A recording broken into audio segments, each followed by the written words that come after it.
marrying her younger sister and having a child was known as La Chica. She's named Beatrice after Gracia. Chica means the young one, and that's often used to distinguish her from her aunt.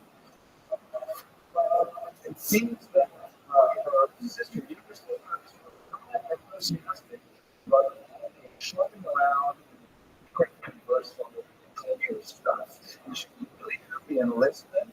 She was happy living as a Christian, and all of this was, living on a road stage, worried about what's going to happen to the family, what's going to happen to our life.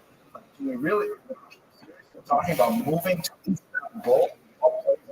It appeals to her at all, and she becomes more and more restive when it comes to the discussions that her husband and her husband were having about the possibility of fleeing her ultimately. Ultimately, after Diogo passes away in his will, as I mentioned earlier, he left all of the money in the control of Gracia, his sister-in-law, not his wife and his daughter. Gracia, the formally denounced her sister to the church and claimed that her sister, truthfully, claimed her sister was living as a new, and that therefore all of the family and her sister should be arrested, possibly tortured, killed. So, it was a really difficult point in Gracia's life. This human conflict that reached such a pitch, it was clear there was no turning back between the two of them. The idea of being Europe altogether and living in a Muslim country was something that was so foreign to Rihanna's way of thinking. She didn't suffering that is associated with formality. She Gracia had anticipated this and had never released the promise of all kinds of church and secular officials trying to hold formal down was not able to prevent a lawsuit from actually being prayer, but she was also able to her sister in battle and make a forward claim to an American heritage, which is a amazing feat that shows you how useful money is. And related to that, it was also a prophetic on this particular issue. So the greatest minds of the era, don't forget this is the 16th century, this is the Emperor of France, Tromney, for example,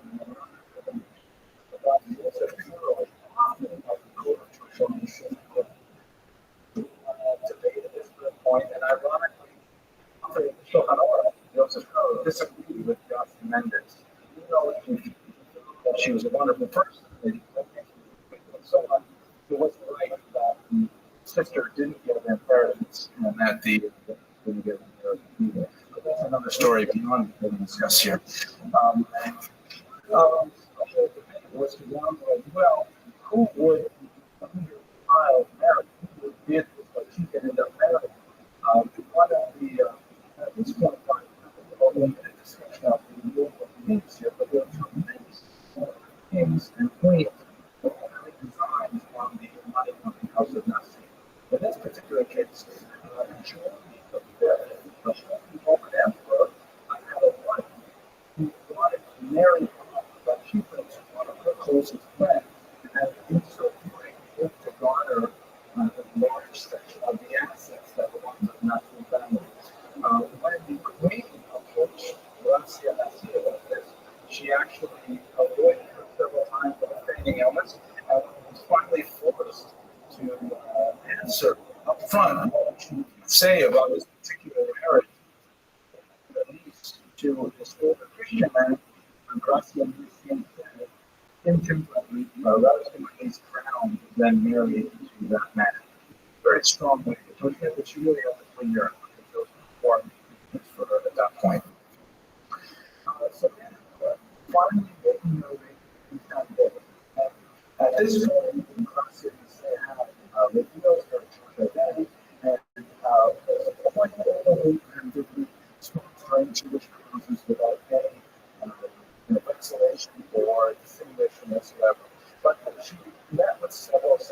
one that's very important, the Tona incident of 1556, which was perhaps the saddest moment in my career.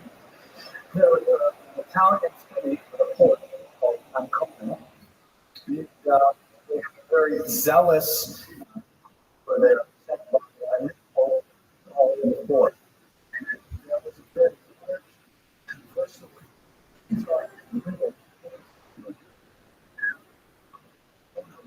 regulation.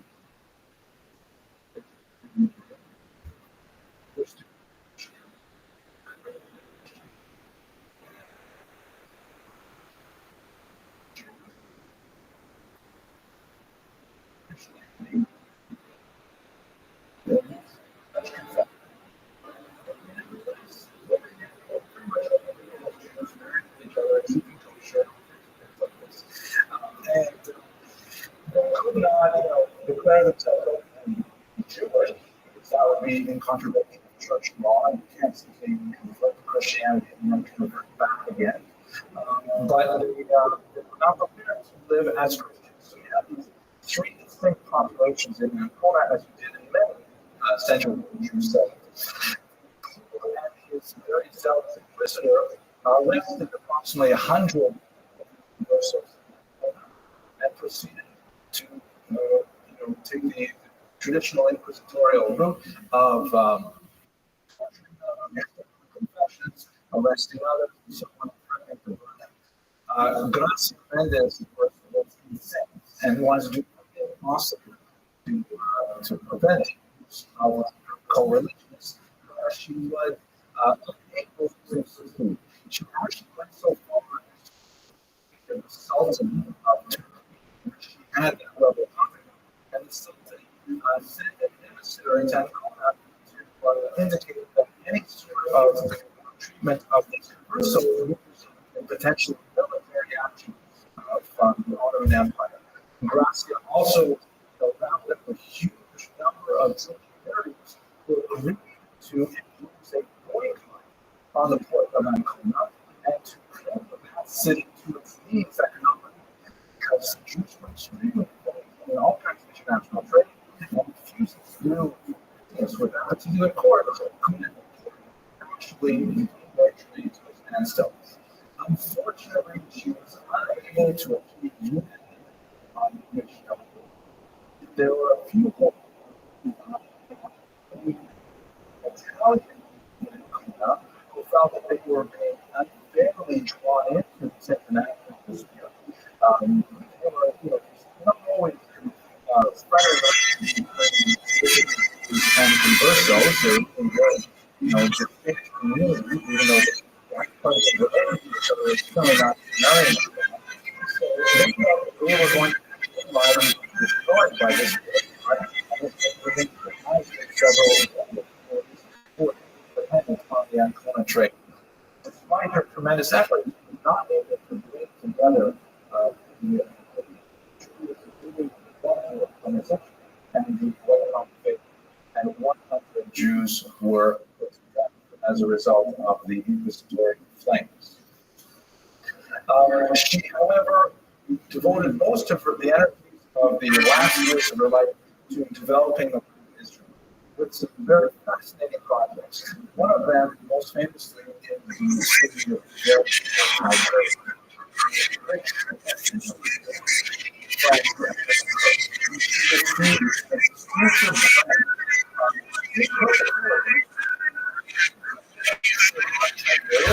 on the Sea of exchange, of course, for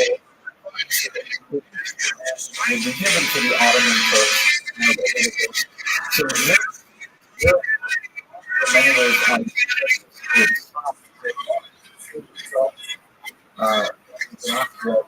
specific.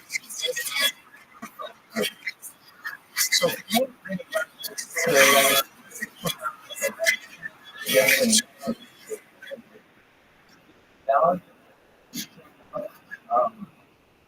in honor of his 18th birthday, and you see it's Nasi on her 18th birthday.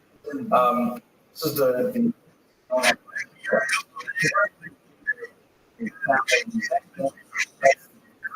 sense of how she was most likely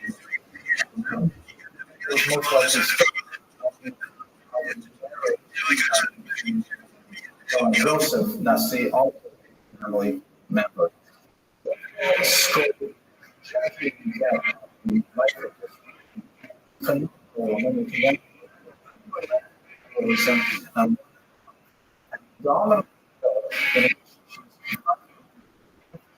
Just well of within a very maintains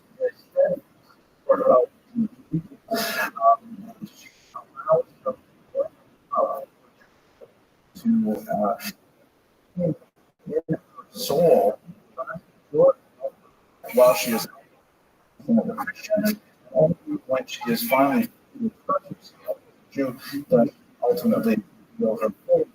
So see the Jewish world ways, but also the legacy of the Jewish people as a whole. Thank you very much for your attention tonight, and next week we're going to come back to about another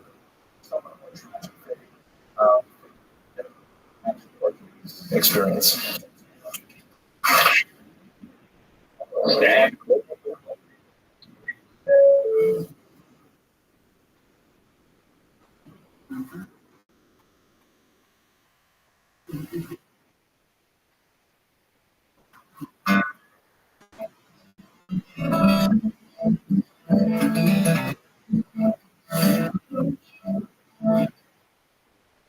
Hello, everyone.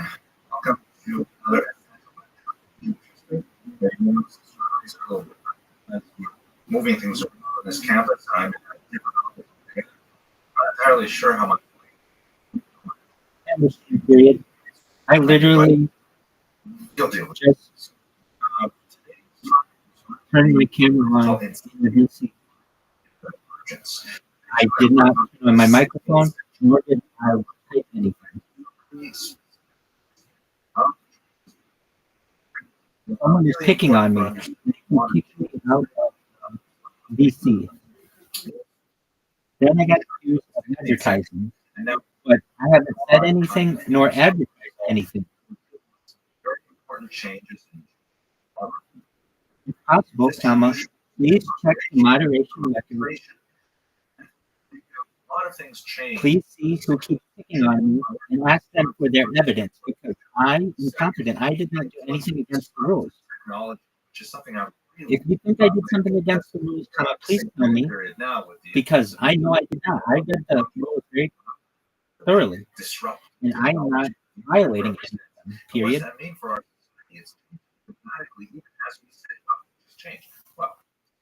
don't know why. If you or anyone else thinks that I'm violating the rules, please let me know. I will adjust any behavior, but at this point, I know I have not done anything wrong, and someone is picking on me. And have a tremendous impact on contemporary as well. I myself just released a book on historical, so I'm very close to that. Let's go to the first issue. Let's have a look at this here. In a sentence, what's going on? Major things happen that the bulk of the Jewish population in a very significant way.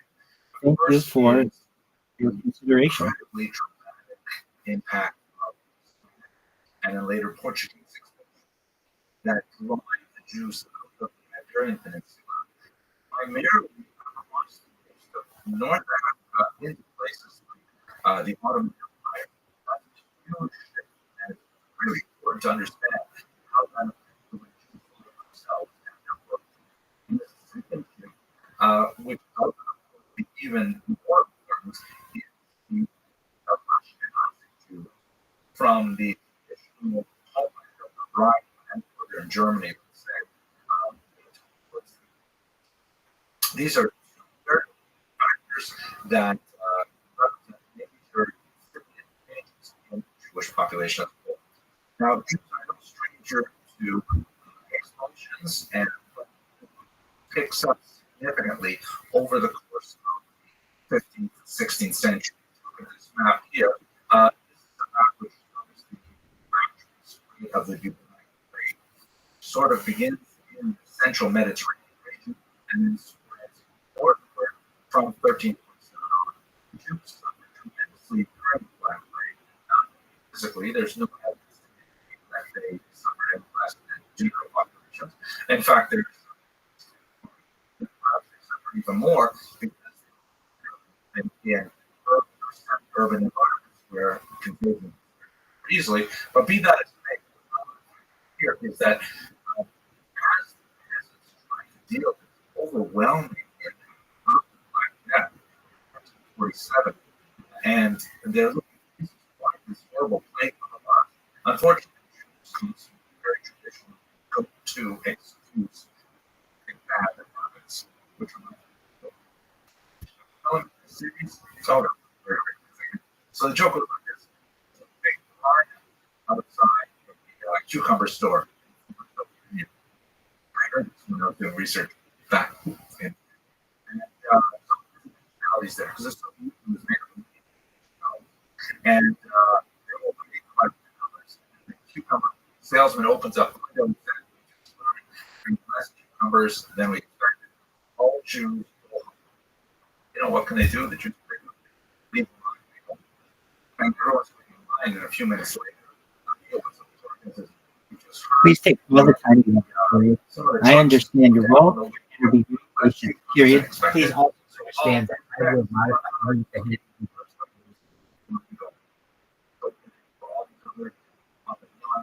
Nationality is not as quick as they finally, there's so really devoted, a follower of Stalin and everything standing in line.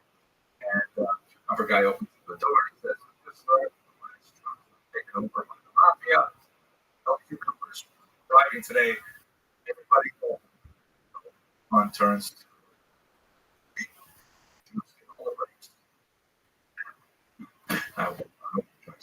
so the Jews suffered quite a bit in the 15th century as the blackness went through the region, and Europeans got a taste for it. So and economic implications as well. Video on Jews, you'll get some sense. But more significantly, look at the larger map here, right hand side of the screen. You'll see that the red line added to the map here shows the large phenomenon of leaving minorities and finding new homes in Italy, Greece, Salonika, and especially in the Ottoman Empire. Istanbul, Constantinople, those are regions where Jews were welcome at the time. Many of these regions were under Muslim rule, and the Muslims welcomed the Jews because of their potential economic contribution to these societies and so on. But it represents a tremendous end era. And what you have to do is think about in the 15th century how Jews really regard themselves as sort of a post-Holocaust generation, much like we later half of the 21st century are still reeling from the incredible demographic assault of the Nazis in Europe.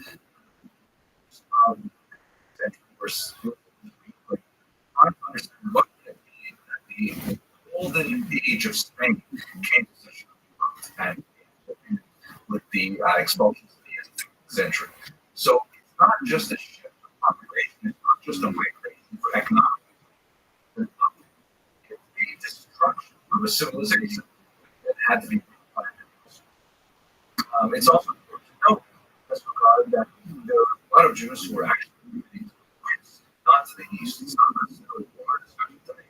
But Jews the New World, Brazil, South, and eventually New York.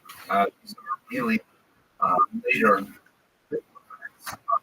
expulsion. And finally, we should also remember Jews chose to leave Spain and Portugal for Northern Europe, the Netherlands, Amsterdam, as being more liberal to practice their faith with less heard about the demographics. That population of Spain was totally destroyed, spread out. One last thing.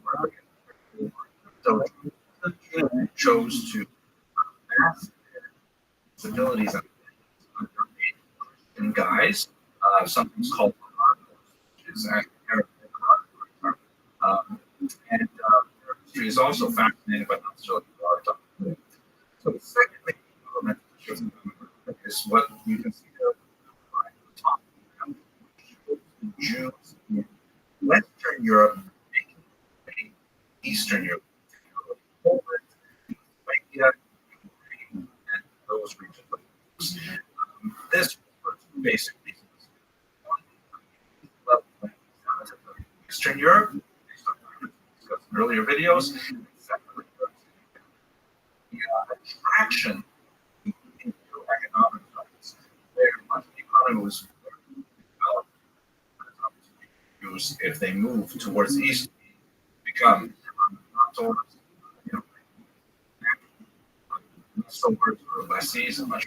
They would like owning large funding, things like that. So shifting demographics means a lot in this context. This population is actually growing significantly over the next few centuries, meaning that the Yiddish language is expanded tremendously as well, because Yiddish is basically as German. Basically, medieval German dialect written with letters with a number of words from many other languages. So Yiddish is the largest group of Jews in history. Rabbi, most active element. So that's the first point. Amazing. Let's look at the second. Disruptive technology. Okay, so what is this technology that's changing everything? What do I mean? Disruptive is kind of business that's used nowadays. This is when someone invents something that changes the way we do business. In this case, it changed much of our society as a whole. Invented by Gutenberg in the 15th century. Basically, you have monks who are line and number one copy at a time, which is incredibly expensive and difficult to deliver. And the actual books were very hard to buy. Like a Torah scroll today, incredibly valuable, expensive things.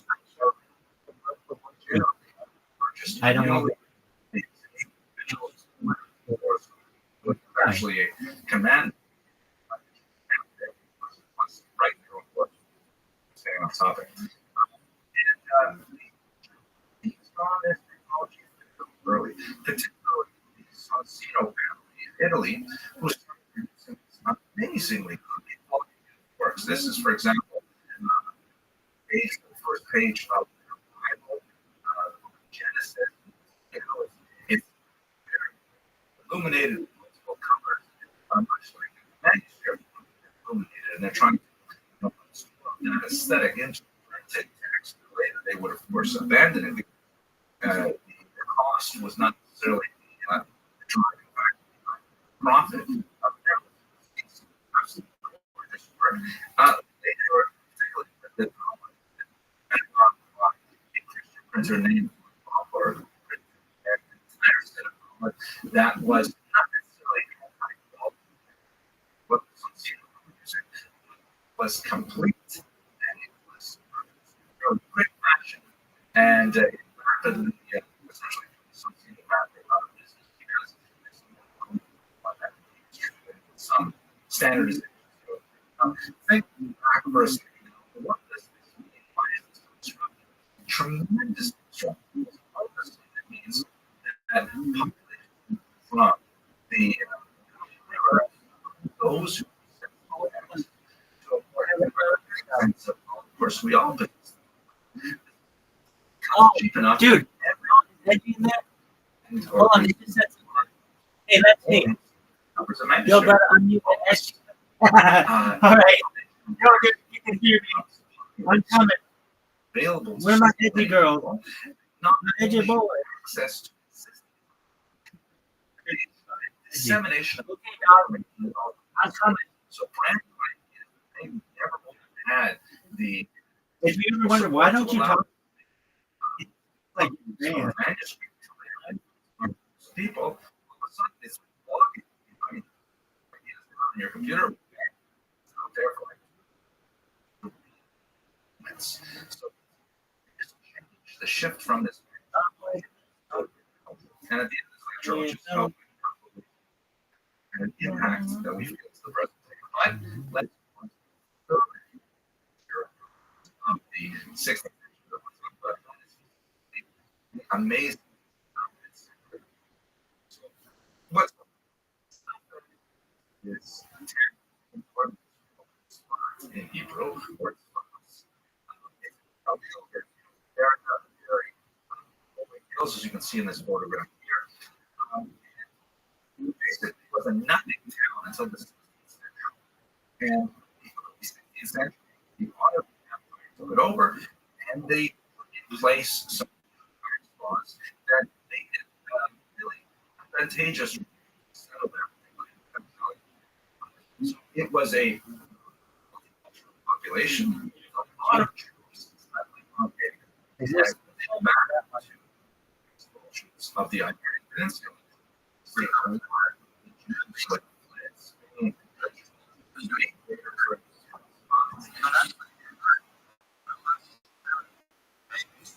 What up, Vince? Where? How you living? Oh, I got your message. Thank you so much for finding me. How you doing?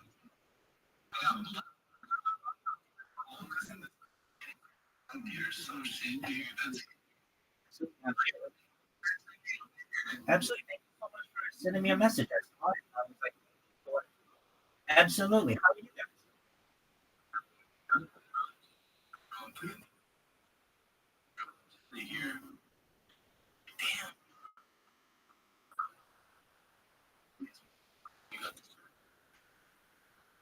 Excellent. Do you mind if I tell you about that? Excellent. I'm Rabbi Rothschild. I stream my life 24/7 for more peace. I don't want war anymore. I've been doing this now live on YouTube for more data than any person has on the internet ever. It's a huge deal. It's basically a time capsule that goes back to the pandemic. We see the death of a queen, the birth of AI, the culmination of a king, of everything in between. We talk about some things on the street that aren't really discussed in society, things like anti-gravity, antimatter. We talk about things dark matter, dark light extension technology to everybody. Probably going to live to be about 80, but I think we can extend their age 130 to 20 with some technology like absolutely, or we could do better than that. Stem cells, prions, and perhaps ambrosia therapy using the platelets of the young for the benefit of the old. But eventually the body's going to break down. After 120, what do? That's where the next type of technology comes in. And I really mean this. I don't think any of you, if you don't want, will die. What do I mean? I mean that there's there, there's a type of technology out there that's known as mind uploading technology. So what is that? That means that ED and Satan and CNN and Eat Sleep Fortnite and even Stealing, you all will in the future be able to scan your brain, your central nervous system, your peripheral nervous system into a computer for later download. As an android, an avatar, a clone of yourself, a cybernetic being, a robot, a ethereal being, whatever you want to do. Want to tell you that you are of an age where digital immortality is a reality, and that's a very exciting thing.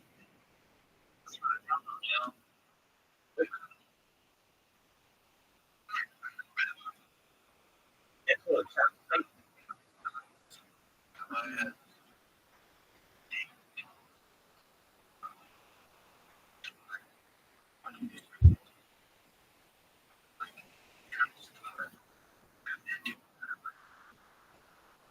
100%. So it gives people a portal into my life, all over Discord, all over the different platforms, so people can see that we're all not different, that we're all human, that we all are like things. And essentially, I think this can be studied at an academic level in the future. This is circadian rhythm, my dream patterns, my eating habits, my behavior patterns. Everything about the human body can be studied in 360 degrees. I'll give you a quick room tour. Over here, we've got a bunch of devices going. This is the one where my friend G just sent me the message. I'm also live in my own Discord here. Up here, I'm live in the Telegram. What's really interesting about this Telegram is I've been live in this Telegram for more than a year, 24/7, and it's a cryptocurrency. So the cryptocurrency sponsors me. It's called Harry Potter Obama Science. That's why I got all this Sonic stuff. Absolutely. So when I started with it, it was worth less than a penny. A few weeks ago, it was worth like 8 cents. It has a market cap of Harry Potter, Obama, Sonic, 10, and then the number 10, and the last word is email. And you're like, why does it have such a long name? It's a meme that, yeah, it's ERT20. You can get it on Uniswap, right? Yeah, dude, it has over $200 million market cap right now.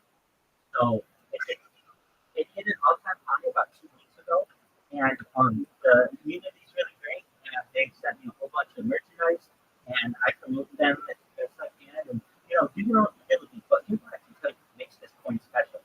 It's not because it's a community, it's not because rabbis here, it's because it's backed up by data. Literally, you'd be able to watch the whole story of this cryptocurrency going back in time because it's all on video. So you'd be able to see it went up 1 cent and 2 cents and 3 cents and 4 cents, going up to 10 cents, 20 cents, up to its all-time high of 31 cents.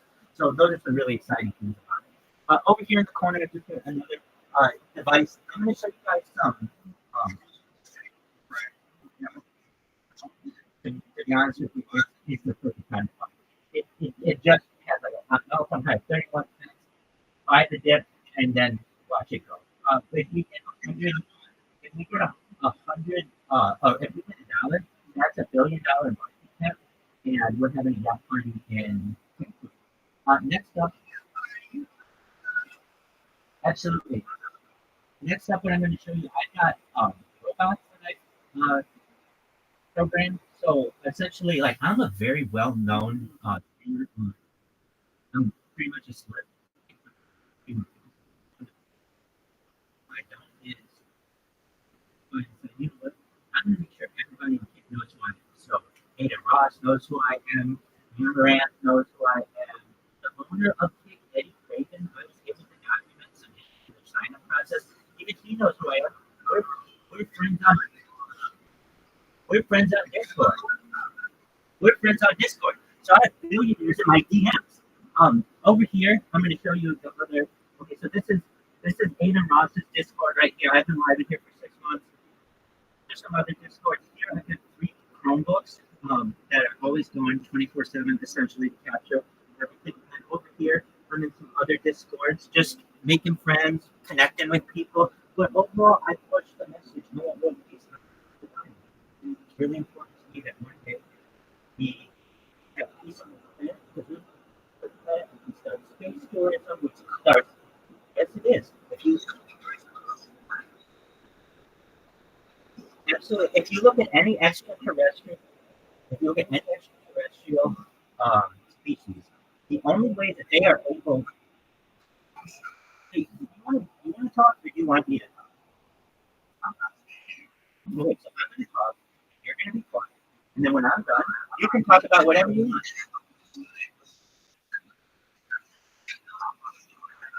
Hey, guys, you guys can thank Black Taco because he's going to talk.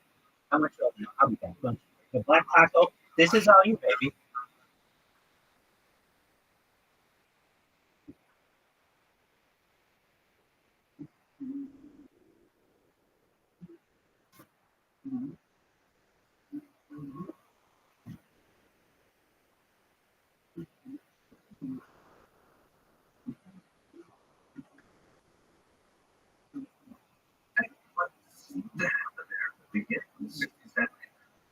there was a collection of absolutely brilliant minds, a collection that rarely in the space of about 50 years, you have an explosion of creativity that was expressed in so many different ways. The center of it, people like Alchemist, the author of the Condo Player, a very noted couplist put together with a student from Moshe Cordovero, wandering the hills of Unspot, and would like mystically sense the presence of graves and some from living generations, and they would engage in physical exercises and meditations, and then those places that they identify would become sort of like spiritual tourism destinations that would attract the villagers. You also have like and Rabbi Carl, author of Shalom, who's living in Spot now and practically baked in there. And you have like around Rabbi Rabbi said, you know, we have so many brilliant minds here in Spot. We could actually institute this in the ordination that originally Moses gave to Joshua, and that Joshua and his students on the hill. It was lost sometime in the diaspora. So we can read it right here. All of the brilliant rabbis of the world, which is later days. So let's all each other speak up, and then let's pass it on. We didn't gather a lot of force, although given what's going on. I find, of course, the incredible Rothschild, who you can see great. The on the right, the Ramak on the left. The Ramak, the author of the phenomenal Torah, and translated and published under the title of Kabbalah of Forgiveness, and also one of the systematizers of Kabbalah. He took the wide range of writings in the Zohar and other places, and he kind of like made a system out of them that you can actually comprehend without falling into some kind of mystical trance. At least, that's what they say. Don't understand it. Nevertheless, Arizal, Rabbi Isaac left Egypt and began to study under the Ramak, his system. And although they studied together for a few months before the Ramak died of plague, the Arizal went on to eclipse his faith and become the most important compass of the early modern period. So this is all happening. It's fine.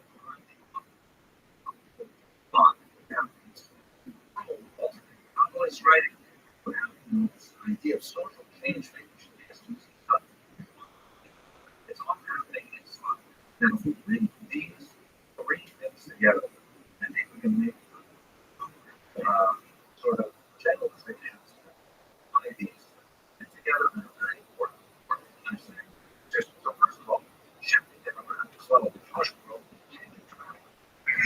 The Sephardic population dominated by the scholarship at its heyday a couple hundred years earlier is now nearly away. The Syrian British were destroyed, although there are still very strong expressions of Sephardic Judaism in northern Africa, Empire. It's definitely declining. Population-wise, the Ashkenazi will grow, and they themselves begin towards the east, and ultimately they population numbers and political organization of Jews as well, relative to the 20th century. Latino, their Sephardic languages decline, but Ashkenazi and Germanic language becomes the most important language of the Jews in terms of the vernacular. Second, and related to this, the technology of printing changes the way Jews look at themselves, look at the Torah, rabbis, and ultimately create some tectonic shifts that alter the cultural phenomenon. The textual tradition becomes reified, which means to make concrete. That's like a good side of a good thing, and then it's reliable. That's exactly what's not love. There's no love that's Shriven, it's written right here, but you us on. That's great. But on the other hand, by studying it now in black and white in France, all of the oral traditions, who's there? Some of those, like for example, how much wine does it take to make kiddush?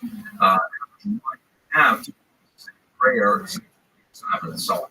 So, I'm not looking to controversy because we've lost the science. Before the Shulchan Aruch, people can look up and say, well, yeah, that looks like a little right there. That's not my Zeta used to have a much bigger. So there's like a whole discussion. What does it say in the text? In fact, one of the reasons there's such an objection in some circles to the Ramah's emotion is from a very important commentary on Rabbi Yosef Karl's Code of Jewish Law. Jewish law is called the Ramah's commentary is Mapa. So what's this Polish background? Tell us how to do it here in Germany.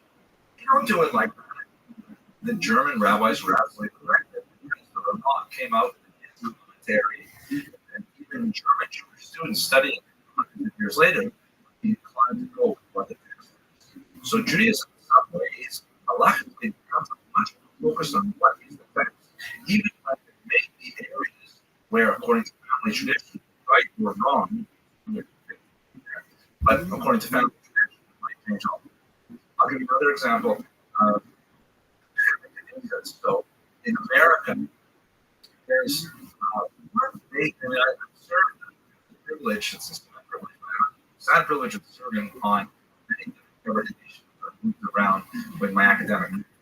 And there's one particular ritual that is pretty much standard. And if you look at the halachic literature, you see that we do a lot of things in America. We skip over things that were done in Europe all the time. We do extra things we're not done in Europe. A bunch of details that are just not present. Why is that? Well, my humble thinking is there was one particular congregation in Chicago that was the first one to actually write it down in English. So as they wrote it down in English, there's lots of other Jewish saying, what are we supposed to do? Check it out. Here it is. That becomes the American custom that essentially we lose a lot of other regional customs. So that's one of the things that happens with this disruptive technology of printing. Another thing is, because everybody can do it, all of a sudden copyright law becomes challenged. Who's to say it's something that's against the law? Why not? Because all of a sudden, huge threshold have to be represented by hiring manuscript lobbyists to write out your heretical writings is disappeared because now basically there's not a capitalist print it yourself. And so all kinds of ideas that not have seen the light of day in print or manuscript, I should say. With printing, all of a sudden it's fair game. So we thought of like notes and so on that suddenly becomes circulating as a result of this disruptive technology. So just that first expand and come to a crisis in the 19th century, how its origins really good. And finally, Bot Circle, some amazing nuclear strike activity that was going on for a very, very big period of time, I believe decades. Then it was all over. It has tremendous ripple effects. It represents a revival of Kabbalah. Very, very Kabbalah, very ancient study all the way back to the biblical period.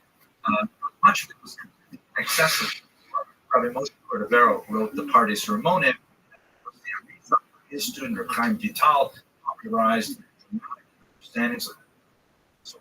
So, studying Jewish mysticism becomes very, very prominent throughout the and has ripple effects on many who not necessarily so Judaism.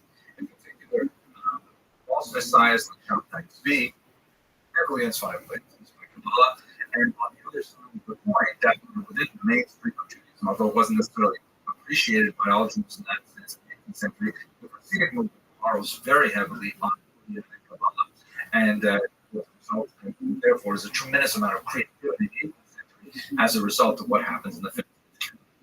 Well, very quick tour of the incipient revival, the beginnings of a new growth of ideas in the Jewish world, and at the same time divergence as a result of these three figures. I hope you found this video useful, and of course, speak to you again.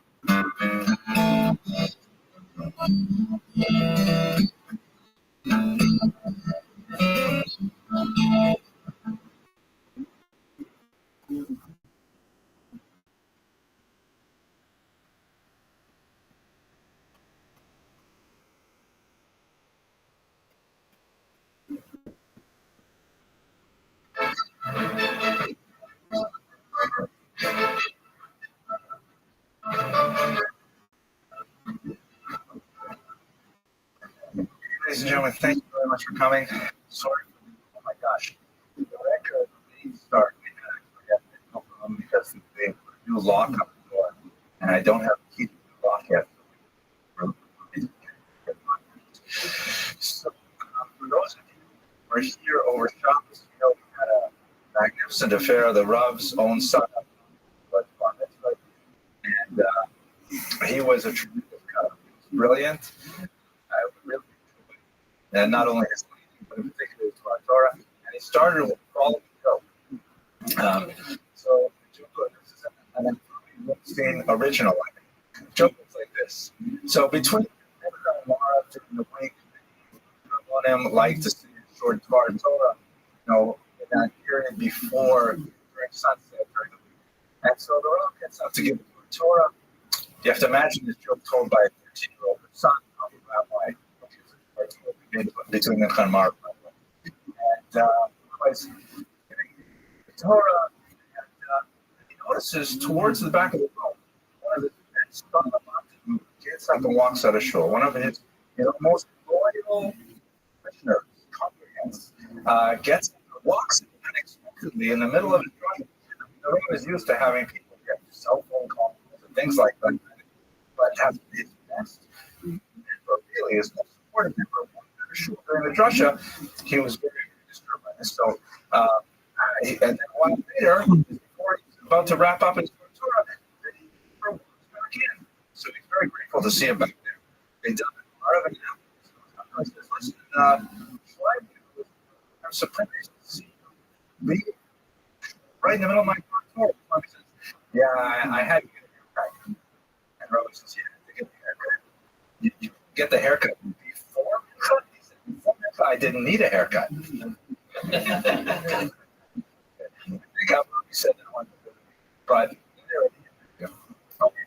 So today's lecture is actually a tremendous meaning and value for me personally, and I'm hoping that it'll reach you as well, because it has tremendous value really for anyone who goes to study on a Friday night. Automatically connect them to this particular video. Because I want to hear a lot of work tonight, and I'll even play a couple for you. But basically, we're going to be talking about Rabbi Shlomo Alkabetz, who is one of the most important Kabbalists of the 16th century. He was in many ways founder of the Spot School of Intellectuals, very 16th century explosion of Jewish intellectual creativity that occurred in northern Israel at that time. And he's really mainly known for one particular prayer that he wrote, as we shall see, apparently a wedding gift to his bride. It adds a whole dimension to reading about what this prayer is about. And this prayer was universally accepted. It was printed immediately after he wrote it. And it there pieces of liturgy, particularly liturgy accepted by all streams of Judaism as they were then, and even as they are known today. It's hard to imagine Friday night service without the content. I don't even know exactly what it would be like. You can think of a lot of strange ways to observe Friday night service, but the content is pretty much central. So over the course of the next 40 odd minutes, I'd like to give you an overview of Rabbi Alkabetz's life and in particular look at the Lechad Meir in a little more detail and place it within the context of the Jewish liturgical and intellectual tradition. Okay, so here's a photograph of his grave here in the city of Tzfat, the holy city of Tzfat, which is also founded. You can see the name is Al-Kabetz, which is probably of some kind of Muslim derivation, like Al-Ghazali, like algebra. And actually, we're not exactly sure its origins. The family name is Islamic in nature, so it came from perhaps. We catch up on it and it's very much associated with the Portuguese in thought later, so it's difficult to say exactly what his family origins are. You definitely have significant roots though in Turkey. Grandfather was Turkey, for example, but otherwise much of his origin is in the background. Well, these years, by the way, just so you know, roughly 1505 to 1580. Comparatively short life, not as short as many of the Kabbalists that he was the teacher to. That's 16th century, in the space of about 20 to 40 years. Revolution in 4th century, 5 centuries later. So let's talk about the 13th century and what in many ways it can be compared to the post-Holocaust generation. That kind of comparison. The scale was nothing upon sadness in the whole. But you have to understand the first decade or two of the 16th century were immediately of the ocean. In 1892, Isabella and Ferdinand Chaudier decided after a significant amount of time persecuting the Jews, also Muslims, they decided to simply do away with them. This was the original expulsion that was slated for Tisha B'Av of that fateful year. Of course, Tisha B'Av is the sort of national Jewish bad luck day. It happens to be a day when so many bad things in history seem to occur, all the way up to the Warsaw Ghetto, decimation under the Nazis, and so on. It's a bad thing. They expelled the Jews from Spain. You can see here in the Iberian Peninsula. Many chose to go to Portugal nearby. Only a very brief, because 5 years later there was a tremendous forced conversion of Jews in Portugal and an ensuing expulsion as well. Particularly children, thousands upon thousands of orphans were committed in the Portuguese expulsion, and Jews made their way out to the north, to the Netherlands, in particular Amsterdam, where they found some safe havens. Many moved along North Africa, and many of them made their way on to history, which we'll be focusing on for most of our lecture today. For others, however, the destination of choice for many of Spanish exiles was the Greek city Salonika or Thessaloniki, which was a major center at the time. It was supported by some very important Jewish jets, some important people like Mendes, who support exiles in a very significant way. And Jews found a lot of shelter in Greece and later in Turkey, which is essentially the route that would be followed by our protagonist, Rabbi Shlomo. He made his way first to Salonika. Again, we're not sure exactly what Salonika, a student to the great Rothschild concept.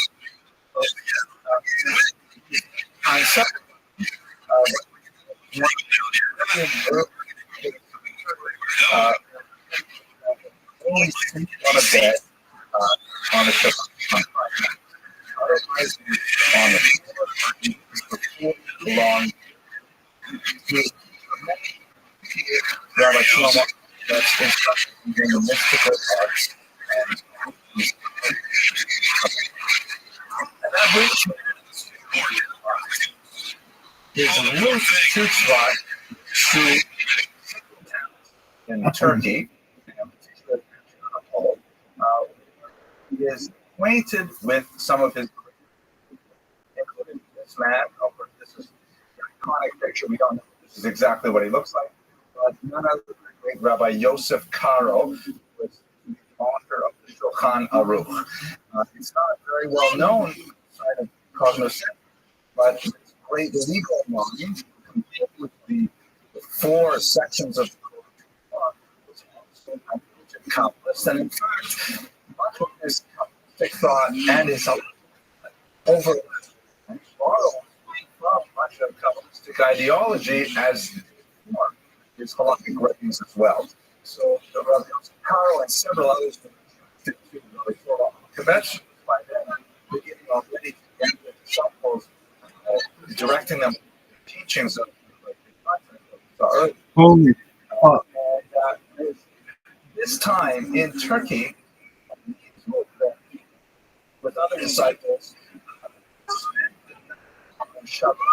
studying and learning, which has become a dedicated now for truth. The whole is maybe truth is that God made a separate on Mount Sinai, the Jews did, and things like that. So as a result,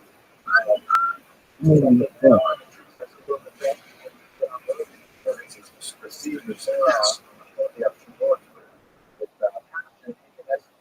custom developed, particularly from this one incident in the 16th century, when Rabbi Alkabetz and Rabbi Karo studied together, and Rabbi Karo reported a visitation from an angelic being in the mountain who had come in any time over the course of his life. And as a result, the vision became once religious and many others. Particularly used as a cover from an 1860 printing of the ocean wall. Anyway, so they think about it. The 1535 was thereabouts, and this is really where the huge explosion of activity occurs. Gathers around him a host of choice celebrities, the like of which would not be seen prior to the meeting, was like really such a phenomenal concentration of people that you never had anything quite like this. And All-Star game of Jews and the Holocaust. We'll try to explain what the reason for that on the next slide. His disciples included Rabbi Karo I mentioned earlier,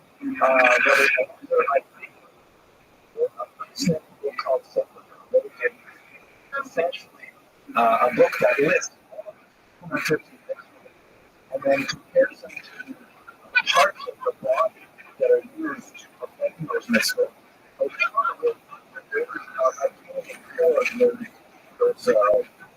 So for example, if you use your right hand to strike someone, then you have to use your right hand to give charity.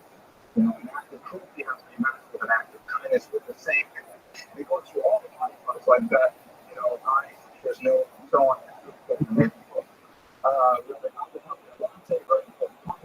And the most important of all was Rabbi Moshe Cordovero, known as the Rabbi, who is a person who's very, very dear to my own research. I published the book on him just earlier.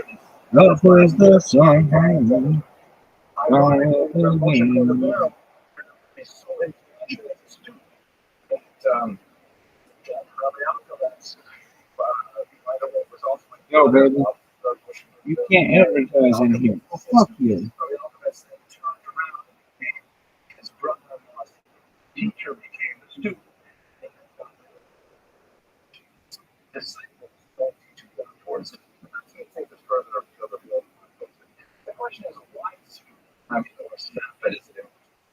It's so special about it. For the You have 3 fathers on church. No one gets shit about that.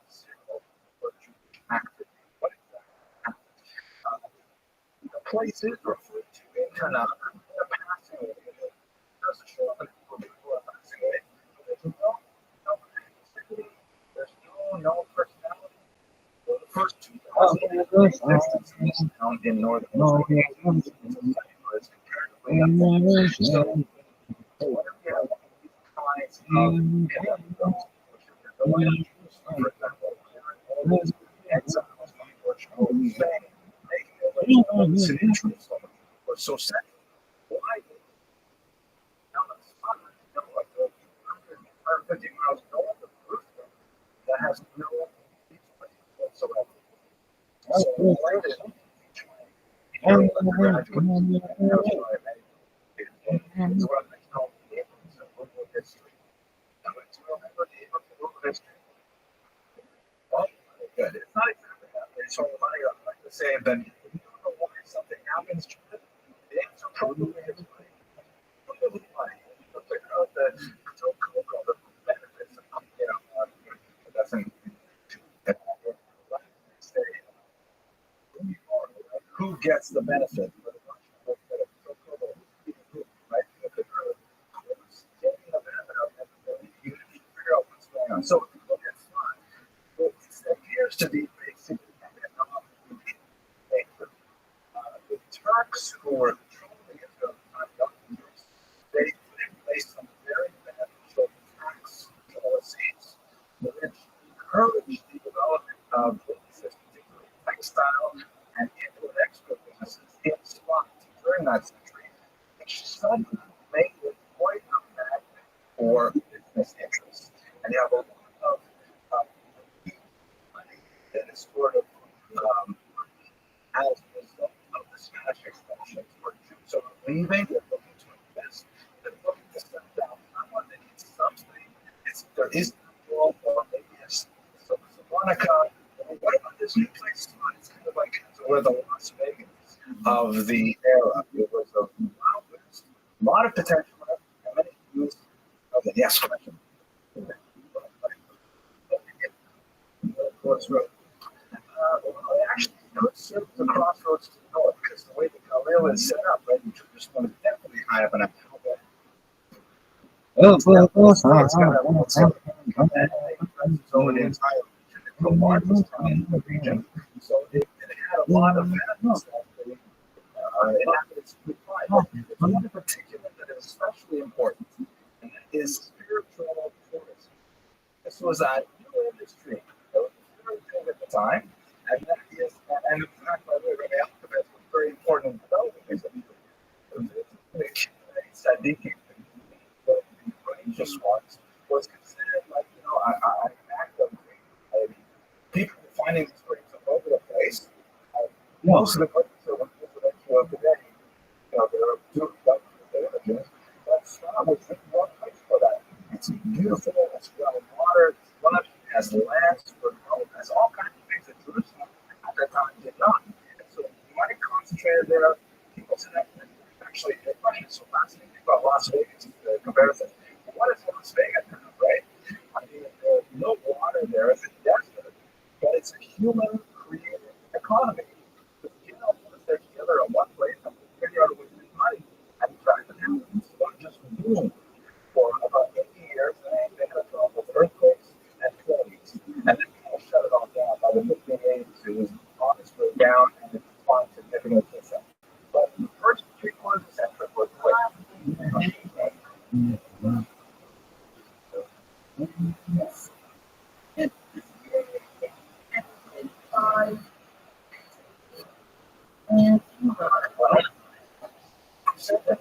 Way over this point. And to find they were over 400 years, 350 years. Okay. Yeah. Okay, I fucking No, love it was not on the coast. you. So even those, the rise was not affected spots. And it's not such a direct route. So I don't think so. Yeah, it definitely has strategic value.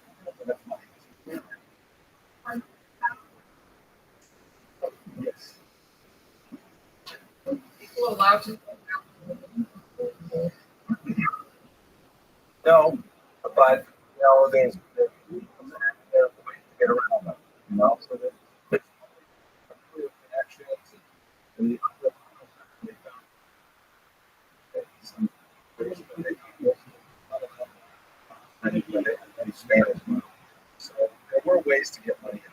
difficult, but then once again, the money is in play, it's not invested in if it's a real estate, textile, it's like a pretty good idea. And so Zero. what happens next, of course, is why would it correlate? Then culture develops. You don't have universities develop in the middle of nowhere. You only have universities develop where there is significant amount of concentration of resources to allow for the development of our culture. And that's what attracted all of these people, because there was suddenly a wherewithal for them to apply their trade in religious thought. Here's an interesting picture. I want to zoom this back a little bit. Here's a good picture. So, Rabbi, Some of the appreciate you coming in from the you said the lecture, but you're being like that.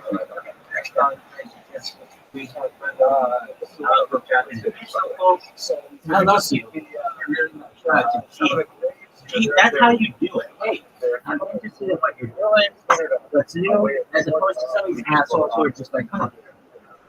A couple of disciples of Hi, I'm Rabbi. Oh, that's something else. Huh? Well, you're telling me who you are. How the fuck else are you supposed to know who I am? Without doubt, the most famous Kabbalah of the time, Kabbalah deeply influenced the secret more than Rabbi Cordovero or his teacher Rabbi Alkabetz's Kabbalah.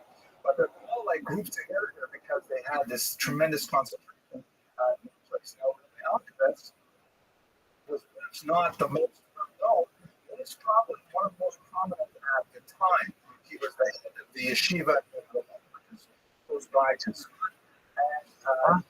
And many students who were actively learning it based on the relative age of these people. And it's also important to note that most of these people were in their 20s and 30s when they're most creative. Many of them died in their late 30s through their 50s. So it's a period of young people getting together, being extremely productive, writing a tremendous amount of material, and then unfortunately dying often under tragic circumstances, something which historically affects Kabbalists. Rabbi Alkabetz himself was extremely prolific.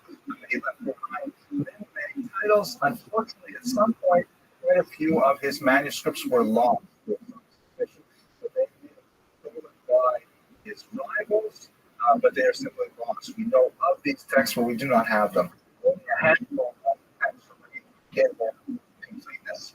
Ironically, he makes no mention of the Arizal text, which could be due to the fact that in Arizal, the great Rabbi was one of the late comers to the party, as it were.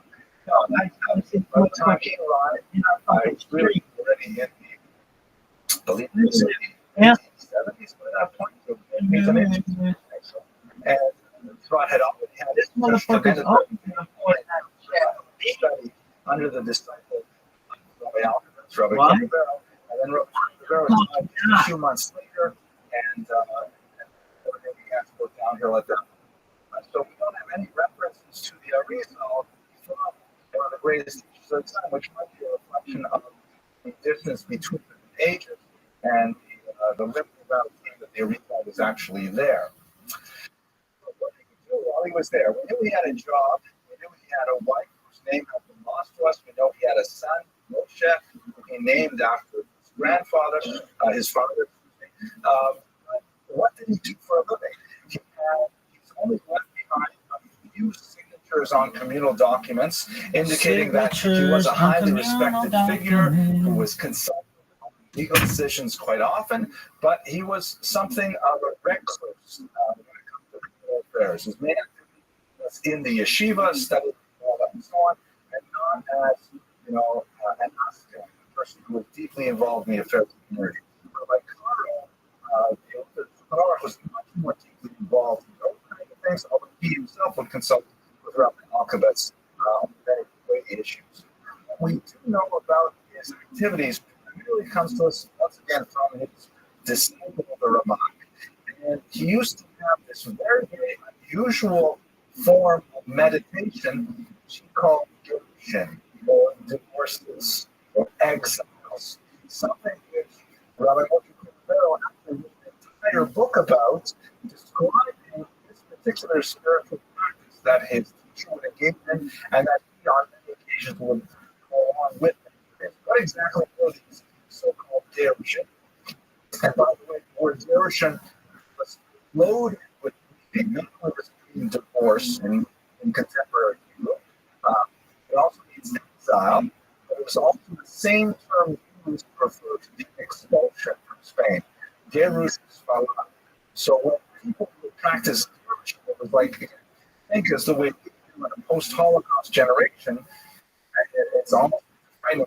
I hate to make these kind of comparisons, but it's like going to concentration camps. You can imagine such a thing. It was extremely bizarre. What exactly was it? Basically, he would go off alone for hikes through forests surrounding in the regions like you see in this photograph here. And he, often with his disciple, the Rabbi, would wander around all the rivers and climb over ridges until he would sense to a level of spiritual sensitivity that some righteous person was living. And yet, remember, this is a very remote part of Israel at the time, not very well settled, but it had a long, gory history. And so they would come to a place by a brook or something, and Rabbi Alkabetz would say, on this spot, there's no difference of there would be some figure from the Talmud, let's say. And at that point, he would sit down, I imagine in a lotus position, but probably not, and he would simply meditate for hours on end, maybe 6 hours at a time. And they might go back into the spot and then come back the next day and do it all day as well. Strange rituals, silence, strange body positions, just meditating on the spiritual residence of the land that they were occupying. And Moshe claims that as they were doing these things, tremendous insights would appear to them, and they would compose in their minds, make Talmudic commentary and so on, and maybe they would set them to writing, and essentially he recorded the spiritual journal of these many trips that he took with alchemists, discovering his graves, and then imbibing the spiritual influences that came from it. It definitely sounds very strange, and it reminds me of a joke, which I'm not sure if but I'll tell you the joke anyways. Did I tell you the joke about the woman from Brooklyn who decides to go to Tibet? So she's playing mahjong with her friends. She says, I'm going to Tibet. And they said, Tibet? What do you want to go to Tibet for? It's past Europe and everything. Why don't you just go to Tibet? I said, no, I want to go to Tibet. So he goes to the travel agent. The travel agent says, Tibet? At your age? On your own? Delta is very nice this time here. You want to go all the way to the system goes to Tibet. So he sends her a ticket. She goes to Tibet. She lands there. She says, I want to hire a Sherpa to visit the Holy Mountain. They say, it's quite a long distance. It's not like a 5-star hotel. They do it here in the Holy Mountain. And she says, I don't care. So they hire a Sherpa. She goes, the travel agent goes back the Holy Mountain. She says, I want to climb the Holy Mountain. She said, no. All women are allowed to climb the Holy Mountain. It's a very different thing. And it's just, I don't care. Get me another Sherpa. Get me the guides that. Sure enough, she comes to the Holy Mountain. I want to enter the Temple of Silence. She said, no, you can't go in there. No one except the disciple is allowed to go in there. She bursts through the door. These monks there, different robes, they're trying to hold her back. She bursts into the central sanctuary. I want to speak to the holy man. And they're all afraid. She goes behind the curtain there and sitting in total silence, in position, meditating. And she says to him, home already. I really shouldn't tell those jokes. They get me in trouble.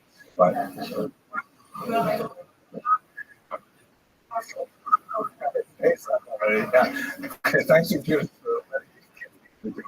Anyways, so experiences are so, and it's great to see that in terms of the industry that was created, he certainly fits along not only by discovering, as it were, his developing a culture of what one does at these graves. How is this grave religious activity essentially sort of codified rituals that are different. The candles, there's like candles here, as the book of reference as well, meditation, things like that, many things which of course persist to the present day. I know this is a little bit of an aside, but it's a very beautiful thing. One of the many beautiful rituals that we have lost in the 20th century as a result of the huge weight of rituals that we used to have in Eastern Europe that have simply disappeared from mind was this beautiful thing called measuring of wicks. Measuring wicks. So it's a custom that was very widespread in Eastern Europe for hundreds of years. The month of Elul, the month before Rosh Hashanah, the women of the community would all go to the graveyards, to the ancestral graveyards, and they would go to their departed relatives, and they would take the cotton that they make wicks of candles, and they would measure out all of the they would literally line the graves with this cotton string, and then later they would take that cotton string back home, and they would make Shabbat candles with those wicks, and they would use those Shabbat here, which was practiced by women that unfortunately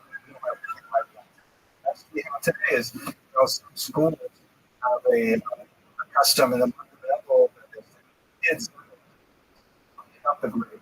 They don't have the professors too, and we pay them in some places. That's a beautiful way of connecting the dead living, which we've simply lost. If you're curious about those things, that's a great picture on him on the internet website, which has a lot of these things. Okay, so I think the image of, or at least the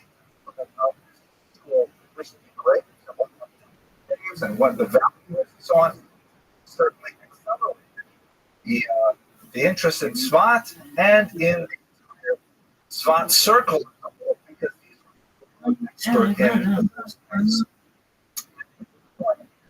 Turn to his pause for a question or two. He also gives you English, Hebrew English. I appreciate it very much. And no other questions. Or the earliest, my humble opinion would probably be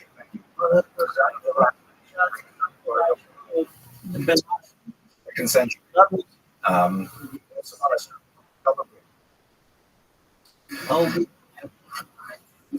Sure. Additional 9 dated back 11/9. How is it 9? 11/9. So good. Good. Good. It happens to be 11/9. Also on no 9. Okay. All right. So let's talk about trucking. As I mentioned earlier, we lost most of the we know many of them. He wrote commentaries of many books of the Bible, specifically based on books as well, including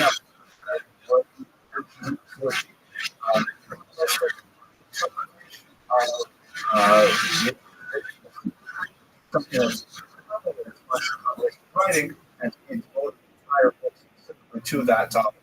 He also wrote a liturgical commentary and a commentary on the Haggadah. And it's at this point that after his student Carterville came out with a classic Arte Stringona, or the Orchard of Pomegranates. Makes sense, right? And he was so impressed by what his student had written that he began to quote his student and essentially form his own thoughts around them. But the most famous thing that we've got to study is the poem, which I'd like to spend a little bit of moments with. So, what is this poem? It is a piece of liturgy that is inserted on the Friday night service between the afternoon service and the evening service. And as I said earlier, it really is the linchpin of the entire service. It's a beautiful hymn which was sung by the entire congregation, and many different tunes are that I'd like to show you or play for you. But it is associated with night prayers than anything else, and in fact, it's associated with the onset of Sabbath more than any other prayer. I find myself many times during the week, especially like Mondays, Wednesdays, coming to the teaching facilities, I can't wait for Friday. I gotta get Shabbat. It's a deep associational that any Jew Sabbath specifically connects. A wonderful time is the seventh day. So let's read to you with some translation and maybe a little bit of commentary, and then I'd like to play for you on the versions of it. Just a few sense of how resonant this is in the as I mentioned earlier, the wedding gift, right? That is a pretty amazing gift. I mean, it's economical and long-lasting. Right? I have to remember those kinds of gifts. It's lots of mystical language. It basically describes a dialogue between two one inviting the other to complete the Sabbath. Most commentaries all find an argument that it's the people inviting God to get the welcome the Sabbath. But the commentaries they follow a different. And then after kind of a couple of verses talking about what the Sabbath is, then there are a series of Jerusalem and the yearning for its renewal and and then connecting it to the arrival. The specific origins of this prayer is a passage in the Talmud. One rabbi says, on Friday nights, we used to take friends to the Chal, let us go together and keep the Sabbath, and another one would go literally into his court and like his home, go outside and welcome the Sabbath queen to his home, which is not the way in the stands of the Testament is the universal custom that although everyone faces each during the prayers, for the last stanza, everyone turns around as a well guest, the Sabbath guest.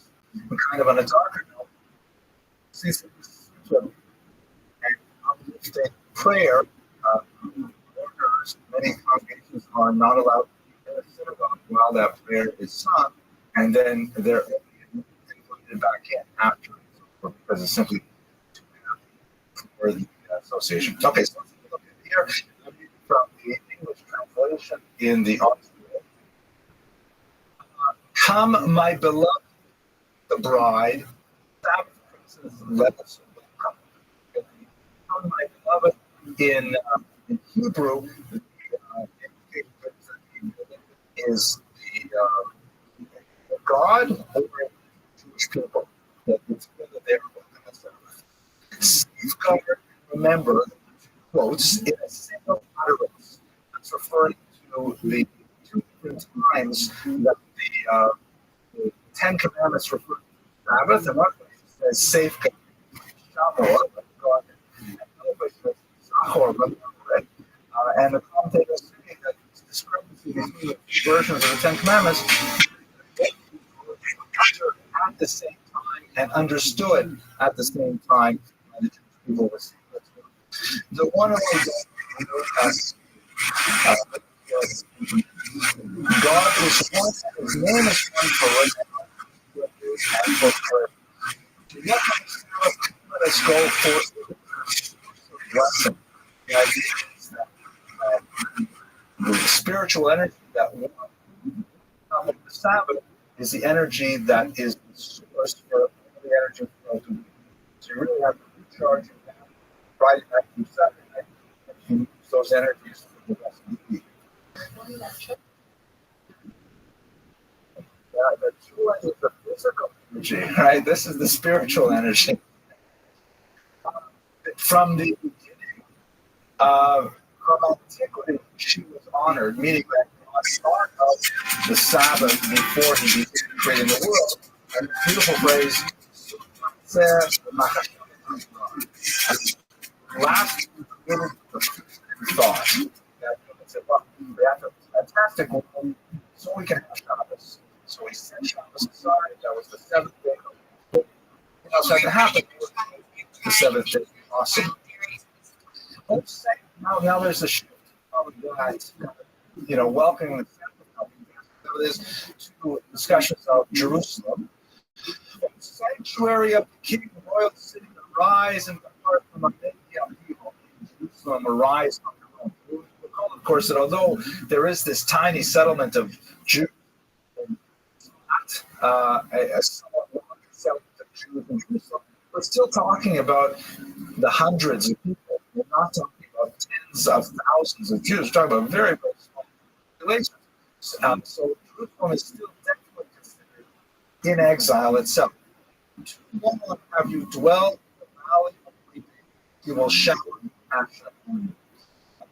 To Jerusalem or to the Jewish people living in exile in the valley of tears.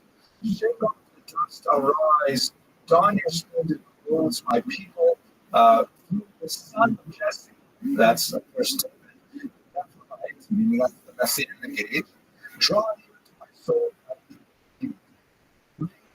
Just by the way, are bits, especially from the book of Isaiah. So people familiar with the literature will hear echoes throughout the poem. Wake up, for your light has come. Rise and shine. Awaken, utter a song. The glory upon you. Feel not ashamed, not humiliated. Why are you downcast? Why are you so disconsolate? In you, but my people is afflicted, find shelter, as the city is built upon named Jerusalem, directly to the city. Do not be saddened, because your rebuilt, your people will be gathered into you. May your oppressed be downtrodden, and may those who devoured you be cast off. God will rejoice over you like a great rejoicing over the water. With that transition to the wedding ceremony, with actions, I think great Sabbath is itself called the Sabbath of Bride. Rightward and leftward you shall spread out mightily, and shall extol the might of God. The man descended from Paris, once again the Messiah, then he shall be glad and worship. And by the way, I should mention here, I don't to explain these things to us, but there are certain points that even though there may be 100 different melodies for the melody, there are certain points where it shifts, like it shifts from a major key to a minor key, but it be not. So the music picks up on the meaning of the words in a very special way. Especially when it talks about the groom rejoicing over the bride, suddenly have a swelling of emotion that comes along with the new bride. And then it's the last verse where people come around and they the Western wall, enter in peace, O crown of her husband. And this the compliment sacred refers to the union of the masculine and feminine aspects of God. My course, dream day, even in gladness and good cheer, among the faithful of the treasured nation, enter, O bride, enter, O bride. So that's the English translation. With a bit of commentary there. Let me just give you I'm going to play the entire thing for you. This will take about 5 minutes. I will show you two very brief excerpts that will give you a sense of how these our sons have the pleasure of enjoying themselves. So the first one here is by the incomparable a unique sort of soulful.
Okay, so you get the idea. I guess I wasn't sort of sitting in this all day, but I happen to be available for the loss of my father in August, and so I kind of listened to music for a very long period of time. I'm at that stage of late that morning because the last couple of months, after this, probably not a lot of music.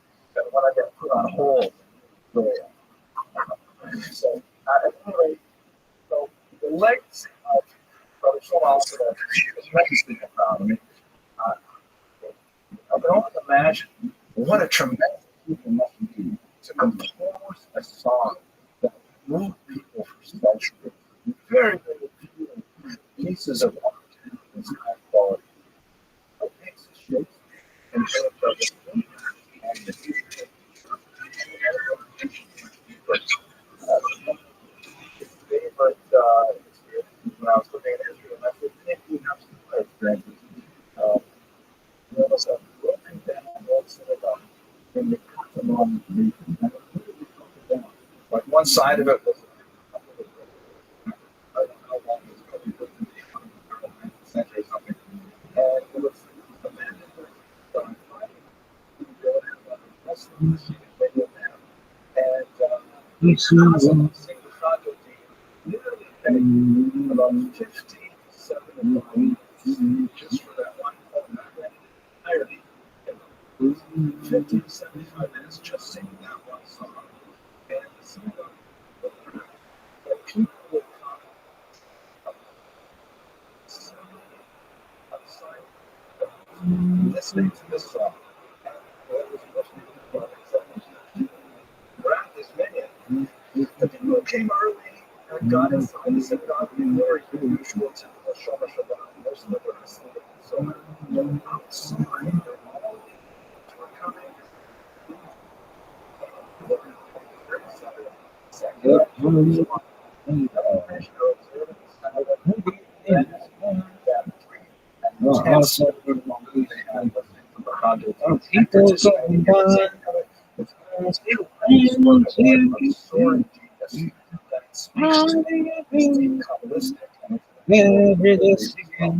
So I love you. Questions afterwards. I want to thank everybody for listening to yes, much.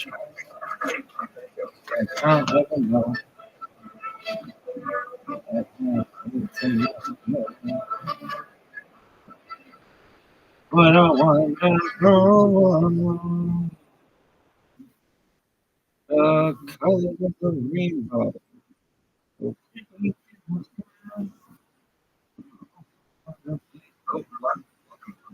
Peaceful wonder, mercy, and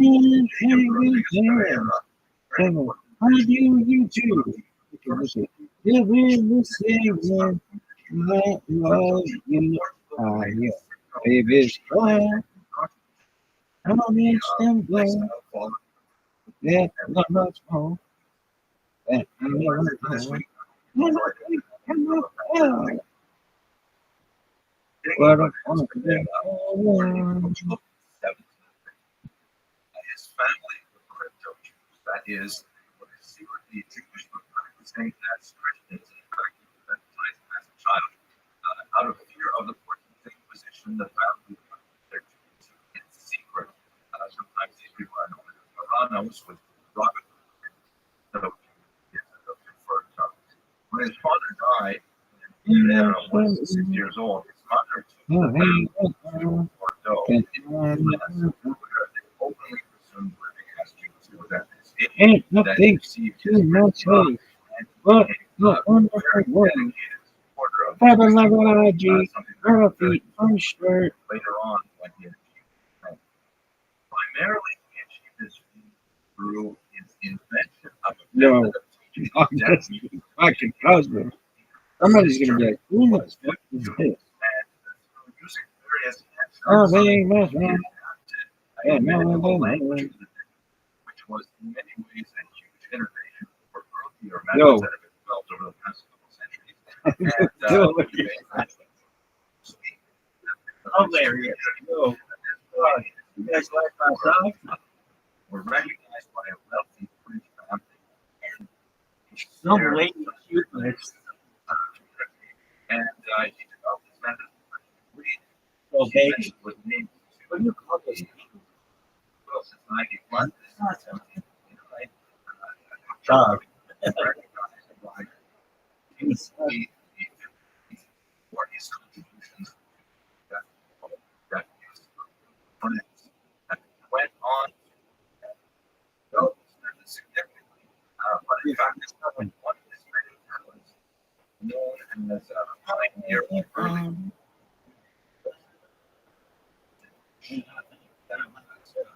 early 18th century precursor of modern computing. And he was very active in Amazon as well. Advising French government Hilarious. to reduce their deficit. He is No, there is. captain various French ultimately won their acceptance in Bordeaux with the official right to reside in. Years later, recognized primarily, however, for his work with business and coin that was unfortunately one with the internet. Well, Oh, where that comes from? that's it for this week. I hope you enjoyed it. Fantastic. There you go. Hell of a picture, dog.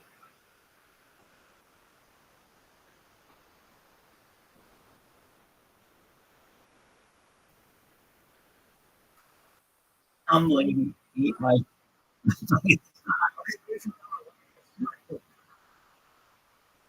So, the choice of big one outside, my joke editor has been that I started just go with than I am, so probably won't tell that one. I may do it later, but I just can't get it back. And you'll forget it. Well, I have a good well revenge. We'll start with this joke, which is once again for kids. So, how to types these up and delivers them in lecture here. So, Benjamin wakes up one morning on Saturday morning. It's a terrible mood. He says, I'm not going to school. And, you know, this goes, I didn't tell him. Well, I'm not going to school. I'm not going to school. Okay. I'm not going to school. And the boss says, well, Benjamin, you know, I go to school. They don't like me. They make fun of me. I feel terrible going to school. And she says, listen, Benjamin, you have to go for two reasons. First of all, you're 45 years old. And second of all, you're the rabbi. Okay, that's not so bad. Okay, so good and well for announcements. First of all, I have to say thank you to Mr. Ray. I'm not sure exactly how to pronounce, but he sent me a nice email, and I looked at his emails over this one. Part of it, anyways. It's greatly over. My I am a businessman with my family. I teach Jewish history classes voluntarily at a local Jewish center of women for the last 2 years. My lectures are structured very much the same as the work of art. I develop software. When I research my classes, I always watch your lectures. They help me find a flow of things. Very often draw my attention to the events. I can tell you more. Steal your jokes as well. Okay. But anyways, so Why?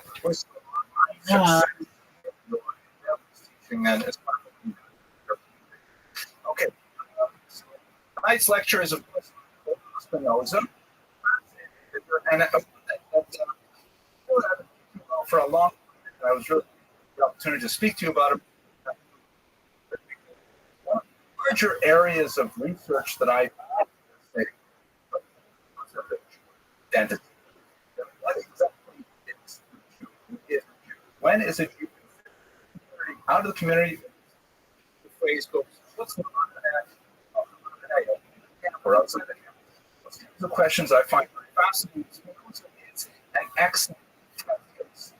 This lecture is sponsored by my good friends Steve Ports, who are here in the audience. My auditor of course, and they're going to be honoring for the dinner here around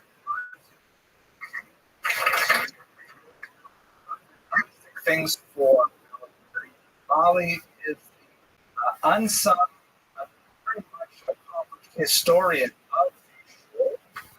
His work, significant work, has been published so far privately, but the manuscript will send significant journal. There's a lot of Oh, it's live. Hi. Steve did, I'm not sure you're all aware, a tremendous in terms of his vocal strength, but it's as I was just saying to my for starting his brother lessons, because it's just that Torah has both three levels. The level then is the letters themselves. The consonants cannot be pronounced. The next level There you go, big is dog. the vowels that are added to the consonants. So they go to them. The highest talking about is the truck. When you're able to pronounce the vowel and to the appreciate. So both mouths really, and hope you'll support them on What's a dude? 5774. You're honored about Holy shit.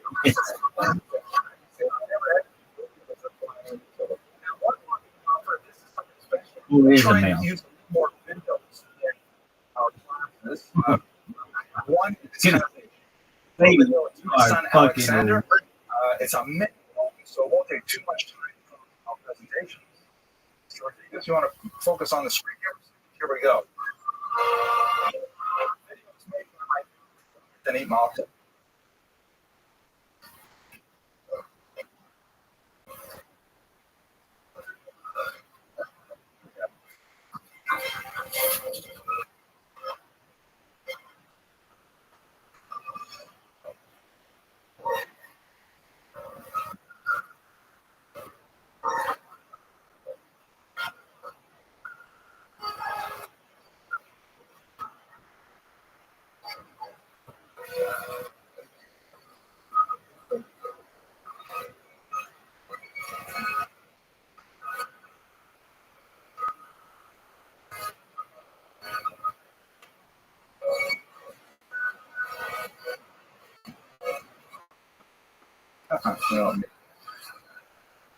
Brothers. Thank you. So, he's quite a runner. His first marathon at 40. Amazing. He is in the ING marathon, which is great that helps make children and some adults with various disabilities. So, Whoa, visit the website. Rothschild is accusing some of it. Let's go. As long as a marathon, 6.2 miles. 26.2.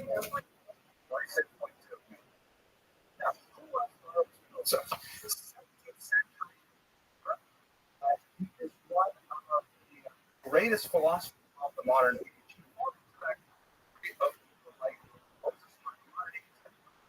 For example, outside the Jewish community,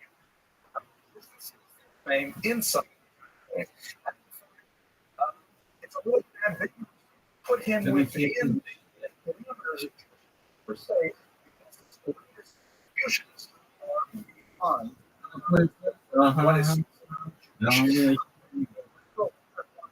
him per se, elements of his philosophy that are consonant, inspired by Jewish ideas. And ultimately, main Perhaps a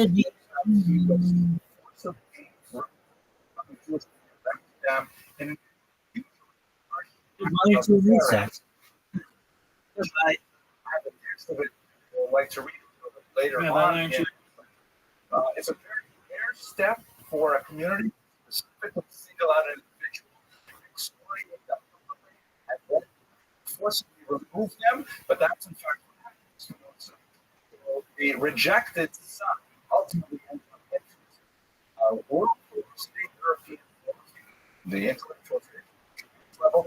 The Jewish world, he was very dramatic and in fact permanent matter. Question, and this was, by the way, I mentioned 24, before he even anything, before he had been a part on the world of philosophy, and one of the great exercises historians have been to try and perform the archaeology of trying to know exactly what such a tree system. It is far here, but I hope you'll see Awesome. are certainly and I think that communal standards today, a sense of, and ultimately our sense of who is privilege, ability to served outside. The next original Portugal, his grandfather was those who were expelled in 1497, possibly somewhat earlier, 1494 in Spain. We're spending a lot of time looking at whose lives this cataclysmic event, something that the thinkers of the 16th century, 17th century in the world, the most powerful, the most intellectually superior, spiritually most advanced of Jews in the world was suddenly devastated, in the case of Spain, and 5 years later, in the case of Portugal. So, it's an aftershock of text that we saw in 1492. When it came to Amsterdam, his infant son, Michael, who was Spinoza's.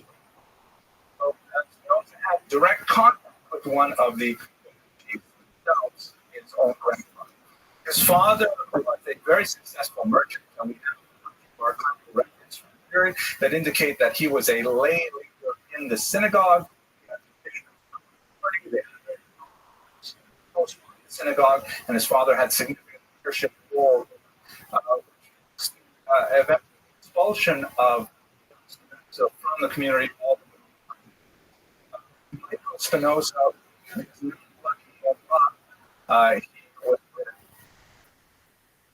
three times. His second was the mother of Spinoza. Spinoza was older half sister. Dysfunction between the siblings of Michael be playing out in some later.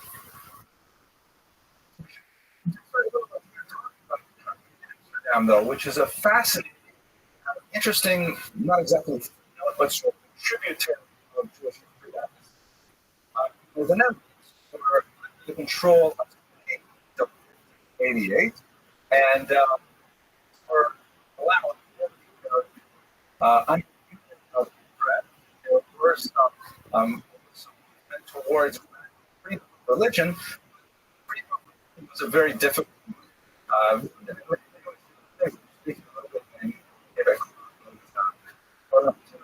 Related to that a little bit. That's between the French Calvinists and German Lutherans. Byproducts of the still Protestant Revolution. As a result, there's significant doctrinal between these two Protestant movements. The only thing they had in common was their hatred for the Catholics. And as we should see that there's some ironic implications for the Jewish community. It reminds me of in a town in Northern Ontario, that Falls, Ontario. If you look at my Wikipedia page, there are 6 famous people from this town, population 4,500 of them. 4 of the players are players. You know, so you get a sense of what kind of town this is. But what's interesting about it, for our purposes, is that it was almost even divided right, between Anglo-Protestants and French. And it was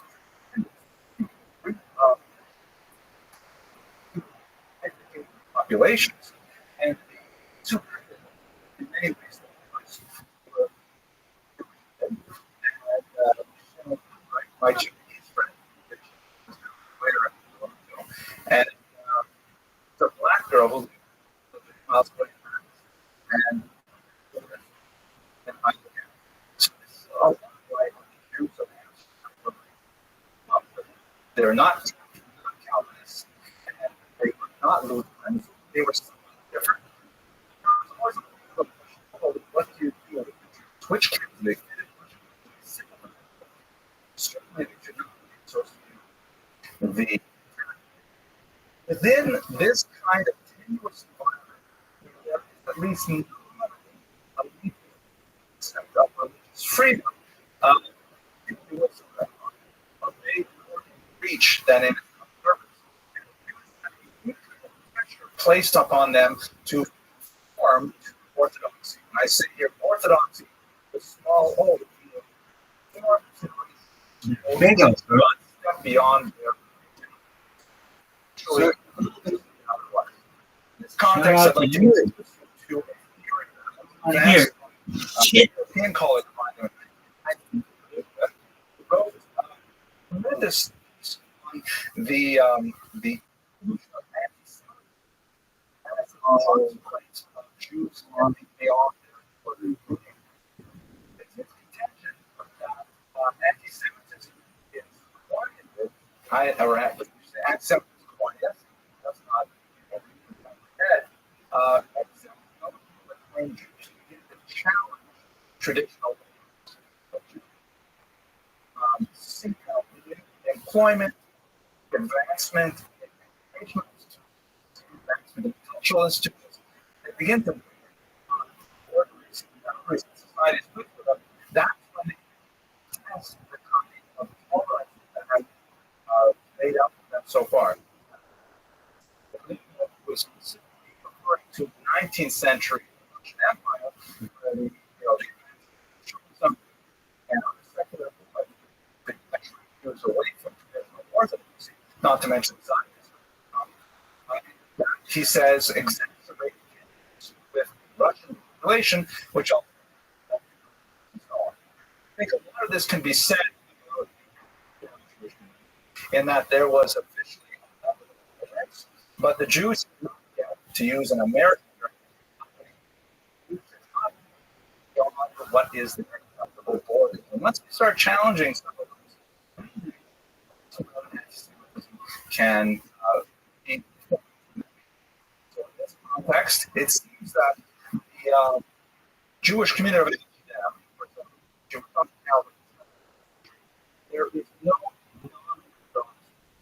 there is no regional congregation on the highway, and the community not having anyone who's non-conformist. They want to keep everyone. So let's no story. There's a lot of other for. I'm going to put a second.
Have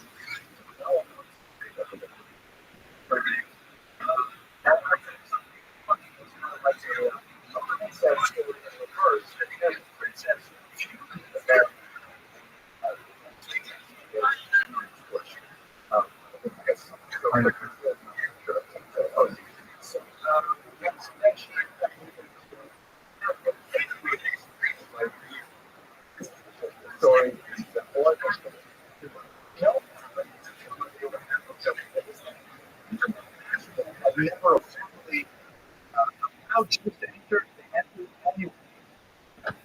What is that? Is for a okay. Portuguese Jews sort of different, sort of consciously moving into Amsterdam, and they're going from this level to this Portuguese arguments, which is true. They don't know what to do. They don't know. They just enter the list.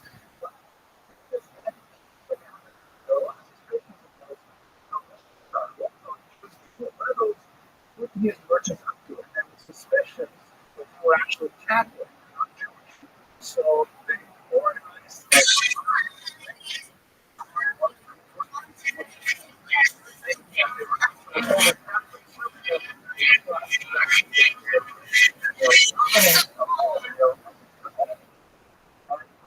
got sorted out. So this we're not Catholics. We're actually okay.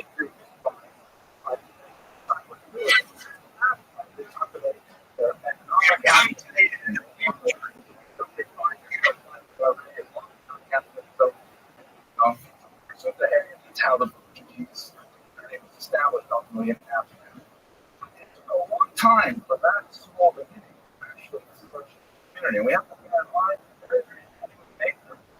their toehold in Amsterdam. They didn't get official permission of public worship until 20 years later. Did not have official permission to form a citizenship until 1657, 75 years later. They had difficult establishing their congregations, everything was always proceeded, there was a little bit of zoning that maybe some of the people in the room have to live with. It's very difficult to get things pushed through, how much more so than Amsterdam. And again, this kind of atmosphere, this trust in the Jewish community of a grudging acceptance is something that's certainly an impact once we know things. So let's talk about himself. He was born and given the name Torah, which we see blessed. Later on in life,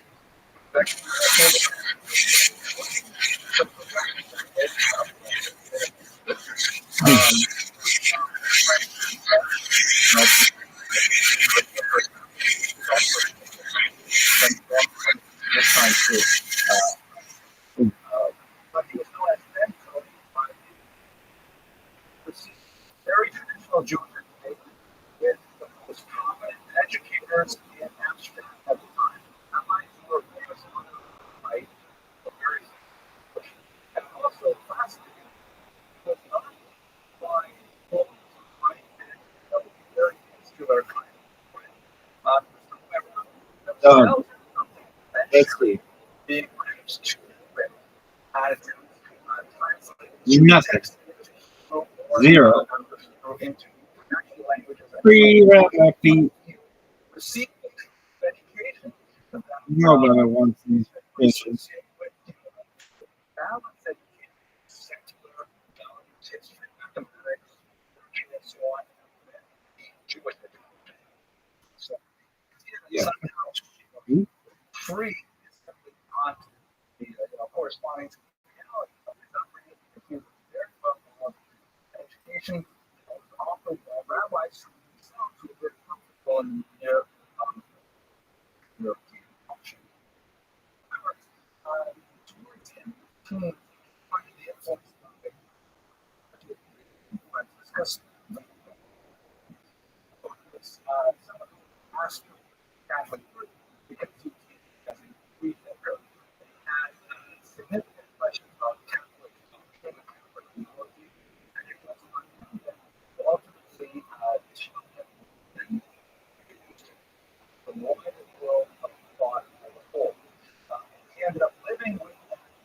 You could do and and also you on can the I'm his gonna daughter was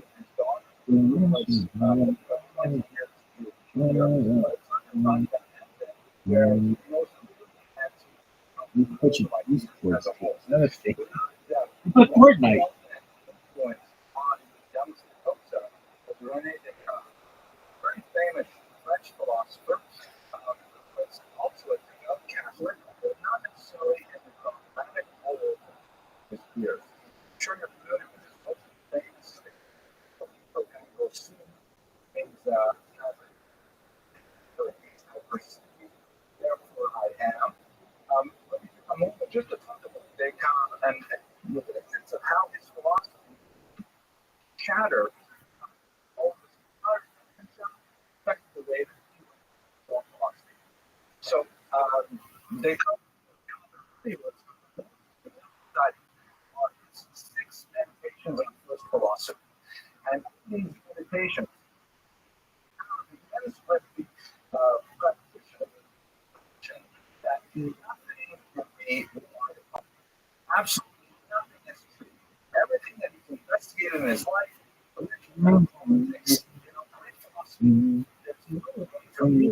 Well, solid ground. you do I'm going to start with the assumption the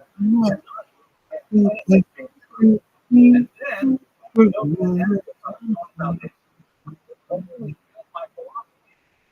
elements that I can absolutely says I'll be informed by saying, what do I know? I don't know anything. I don't know if this table that I'm writing at exists. I don't even know that I exist. I don't know if the breeze on my face is real. This is, by the way, the actual way he writes. Very, very, very text. It's only about 150 pages in length. It's really quite engaging. And then he says, well, wait a second. So what's real is I certainly feel the breeze on my face. I feel the pen in my hand. Dude, somebody fucking talking on this dude. Either things actually exist, I exist, in other words, to feel them. Maybe the chair as itself doesn't exist, but I happen to direct the immediate sensation of the chair. But I can't deny that. Sense it.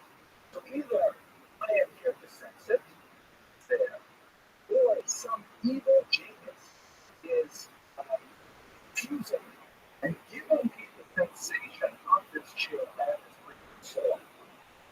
Dreaming or like I said, hypnosis or something like that. But in either case, whether it really does exist or whether an evil genius makes me think it exists, I know I must exist.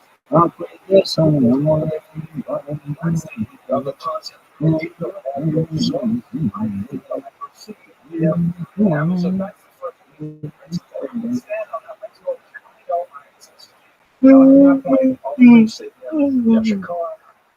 First statement, I know it exists. Then he goes on from there to, for example, the existence of God. And he has a very,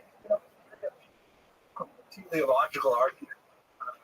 It's really argument for me of God. But I'm going to go there because it might have a big thing to talk about tonight until I but yet ultimately creating what an amazing thing. 17th century French. Exactly what it was before he finished. It worked out exactly as he planned. It's ironic that a lot of people they start out but by the time they get to the end, wow, look at this, the religion that I belong is exactly right. Emmanuel Kant did the same thing in his Eon in the that's funny. That's obviously true. Religion within the boundaries of reason alone. He starts out believing that, and so that's essentially Cartesian. The Cartesian we see in mathematics, like that. But Cartesian of it. That's the way of the idea of everything to zero and starting over again with no reliance on revelation, no reliance on a biblical text, no reliance on a prophet, just starting from the Jewish and Moses' philosophy in many ways, proceeding along the same line as the name. I think you can also hear this description of the spirit of the age, See this shit work, y'all. the spirit of the times, the way people were like turning away from the old style religion and saying, wait a second, we can do this on our own, with our own brain power, our own. That it was the beginnings of modernity. Okay, let's see. Go, do it. A lot of the sense of the term. That's it. That was a false faith. I only take a few minutes to talk about it because the study right now. It was a few words without my help. Ironically, Spinoza, especially That's the first one. really First one. That's what I said. image of this here. Spinoza, your favorite stuff. Let's see. There's a story, I think. My watch is here. A story about Colorado, so college students, and he said, "Okay, I want to know what I'm a Catholic." Someone else put up his hand, said, "I'm a Christian." Someone put up his hand, said, "Oh, you're a Jew." So it's an atheist. It's almost Jews are atheists, right? But ultimately, that's a misunderstanding of Spinoza's thought as well. The period refers to Spinoza, I think correctly, as God being for Spinoza. He held the concept that was neutral, that there was no space where God was an ens absolutum. Ain't all feels like anything other than key. A time-honored Jewish thought, like us have received to teach the soul circulating. But This is the absolute worst fucking stream in global history. That there is nothing other than God that material world. Also God nullifies all Israel. Was kind of like a same way, perhaps. For Spinoza, he thought about it and he believed in the fact the entire world was an expression of the even main physical expression of God as in fact darkness. He's reading the famous work, First Lecture, the same concept that come up. So it's not at all a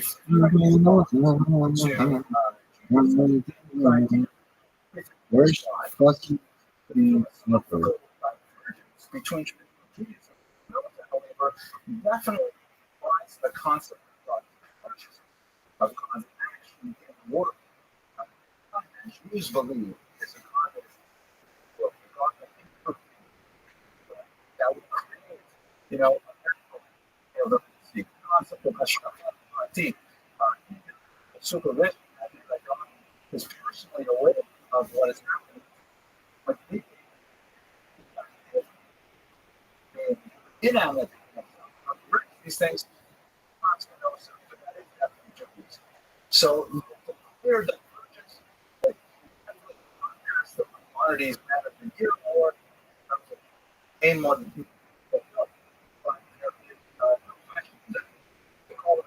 would be totally misunderstanding. That quantum issue is all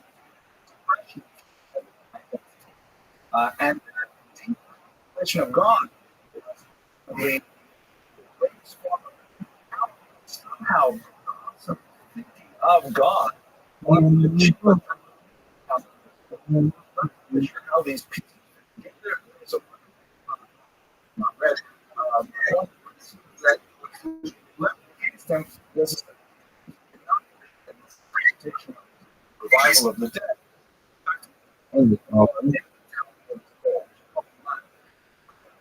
Into us. No, that's At all times. It's hard to he did not with favor as we have it today. He valued that first 5 books was actually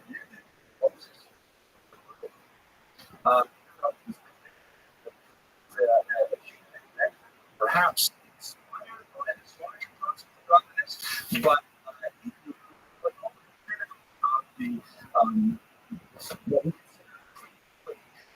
the was actually somehow God. Was Spinoza's God.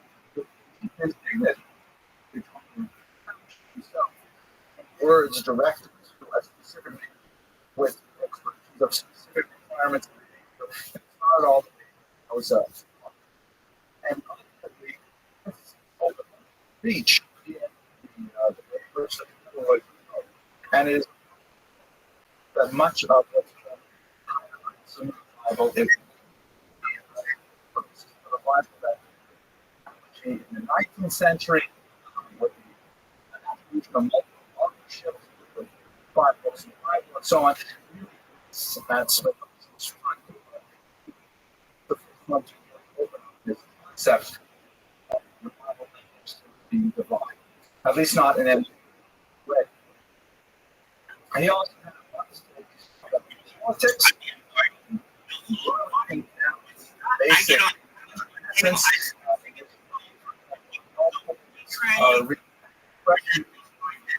to maintain one persists in existence. And I'm sure intrinsically one another.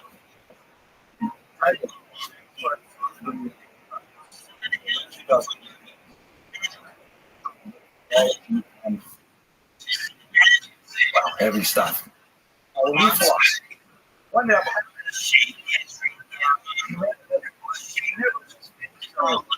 as much of it made his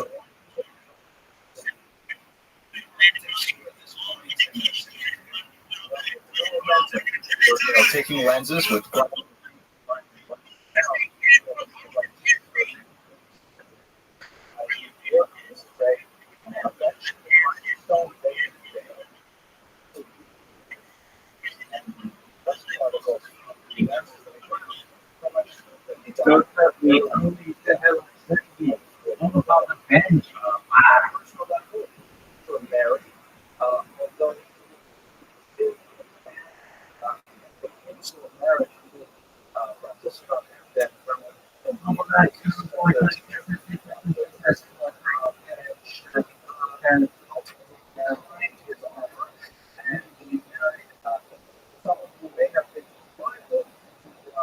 no video.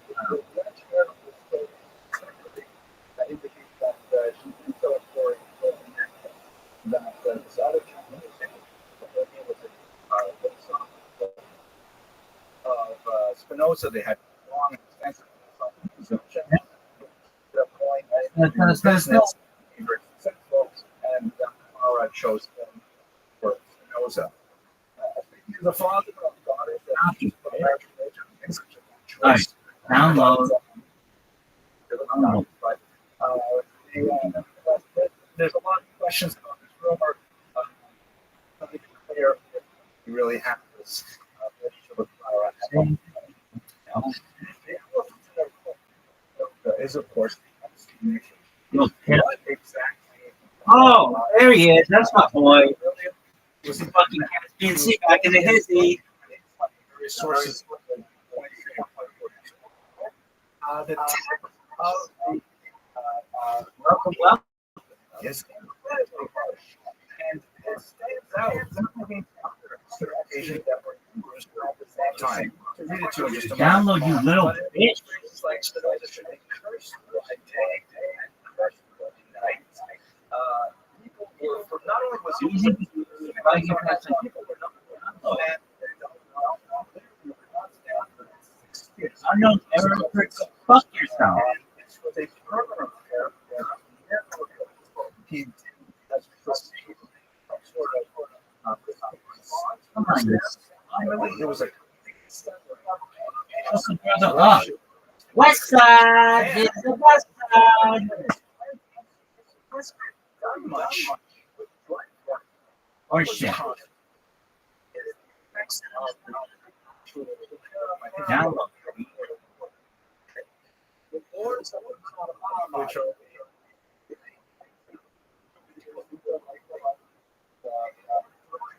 Hey, you can't even-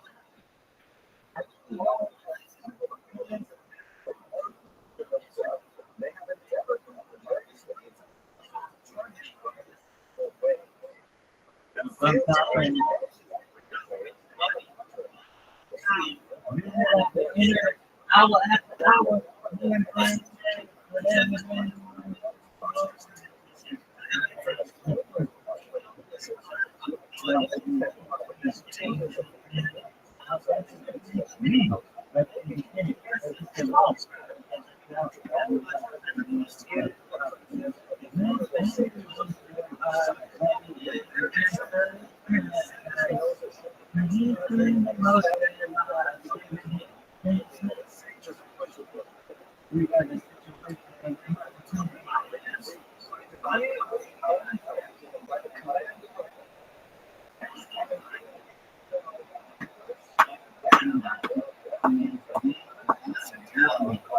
City Club,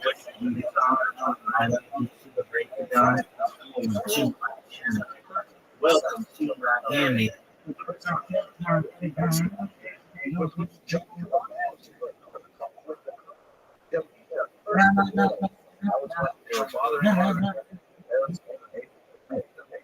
and with all the cursing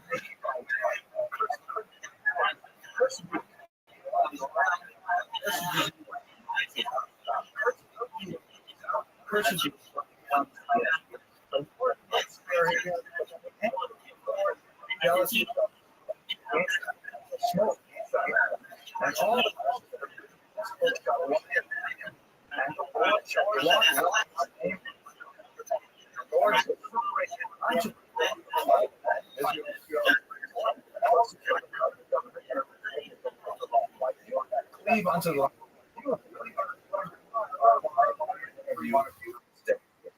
no one him not right, perfect or stick under the same shall he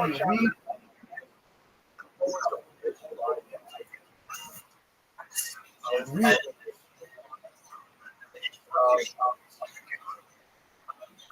before observation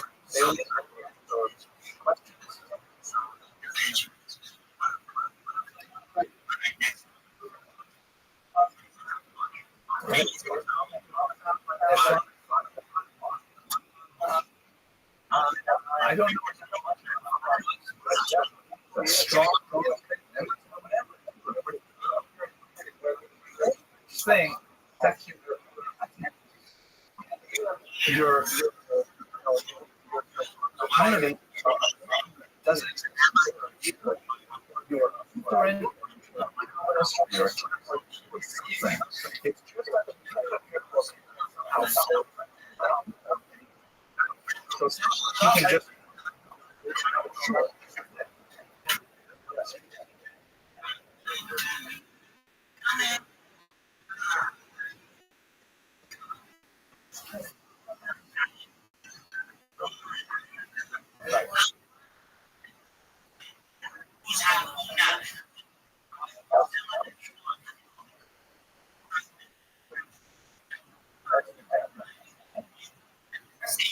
well, one of those things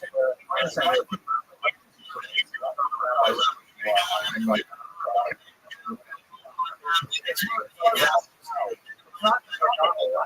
making we're strongly making that.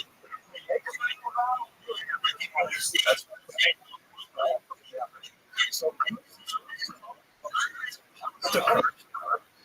we do have the power of quoting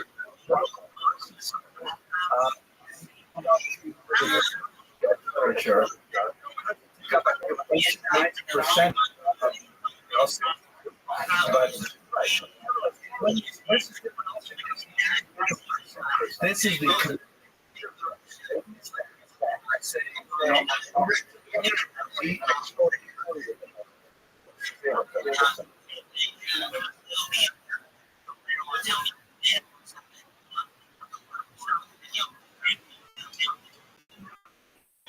so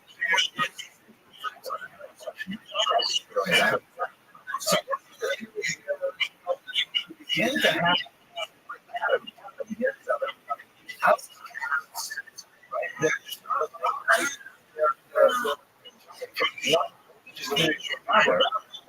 going from 20 Europe and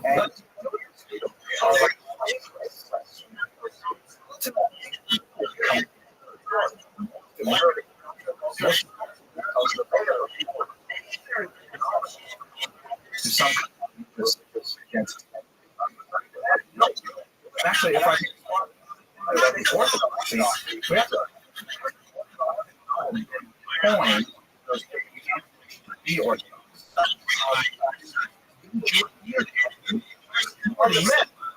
I believe behavioral so it's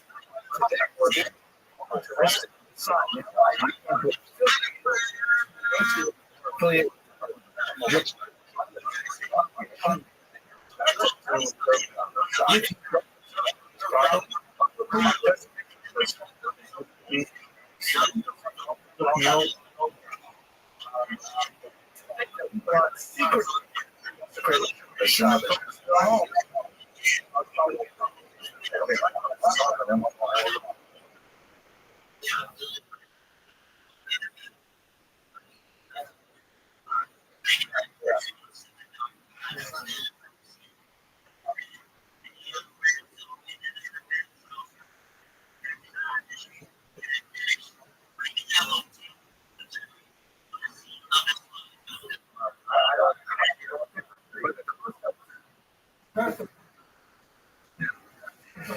yeah, but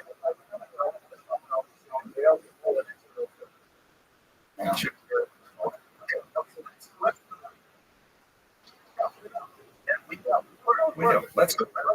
Some of the your biographer knows that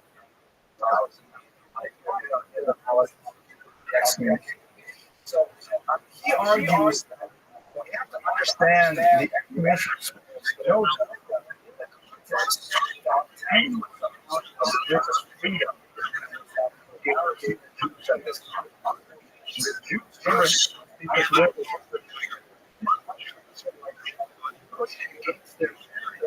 that's now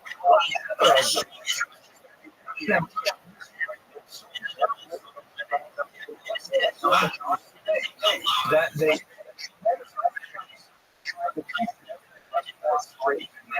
more so like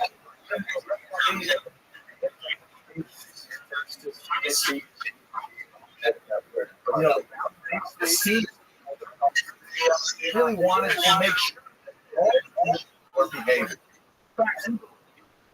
So there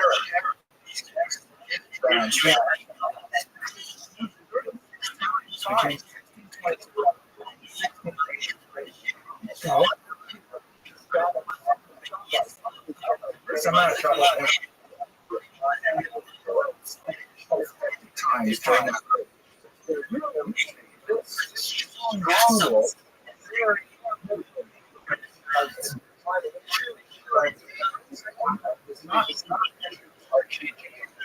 the status So,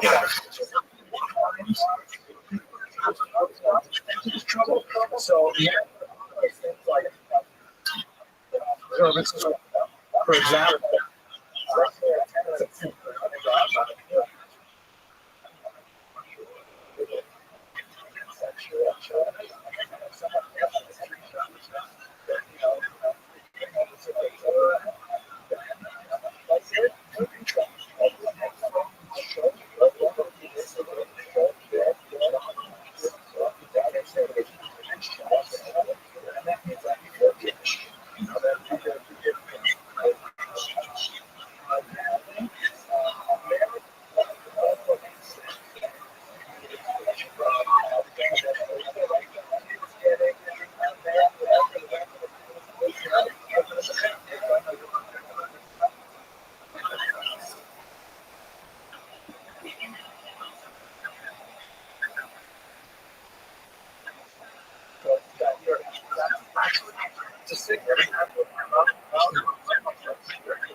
even beyond Torah access.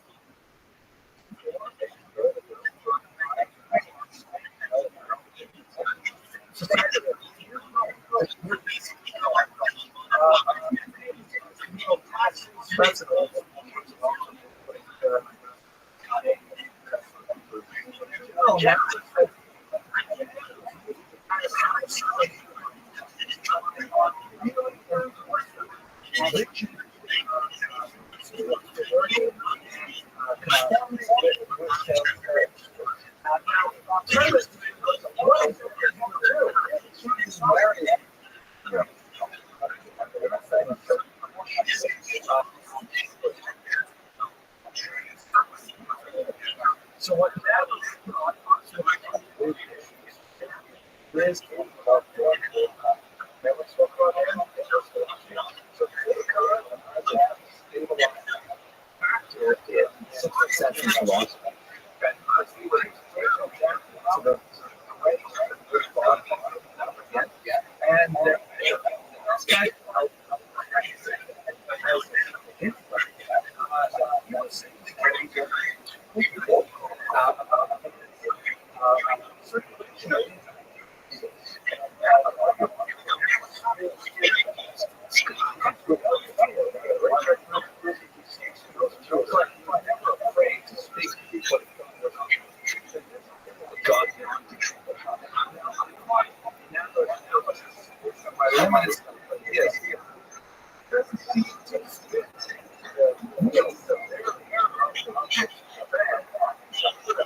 which may have the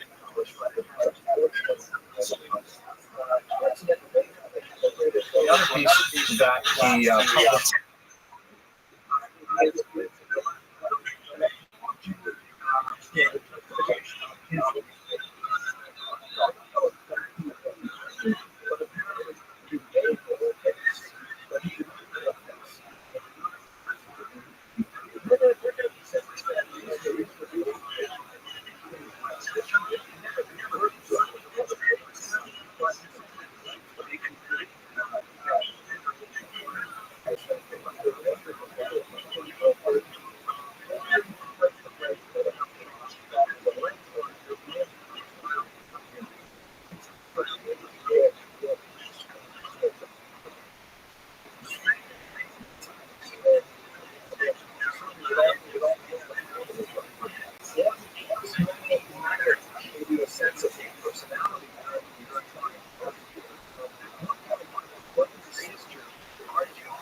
to court for.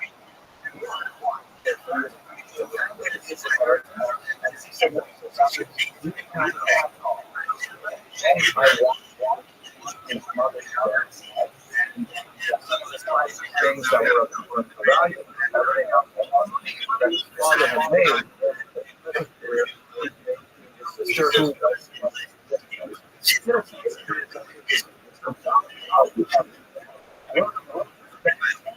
Is at the same time,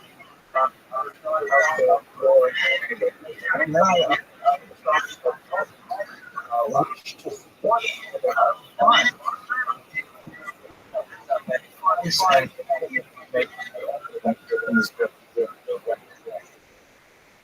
it's a legacy. Jewish biography.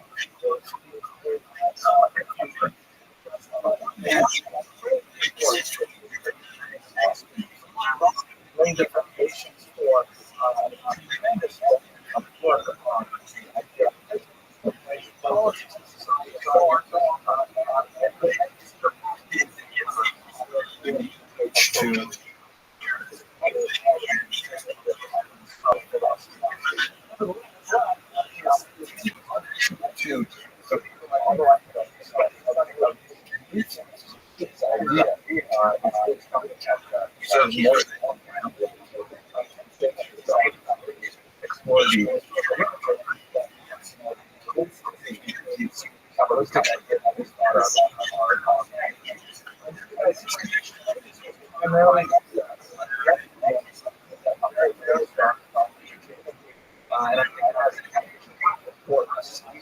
First century.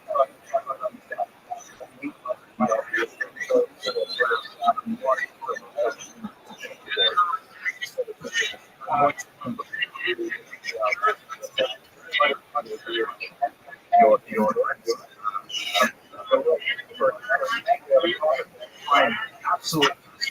Look at a woman who was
spiritual.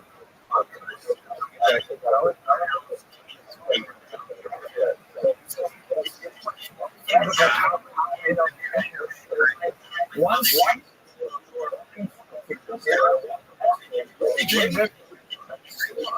middle.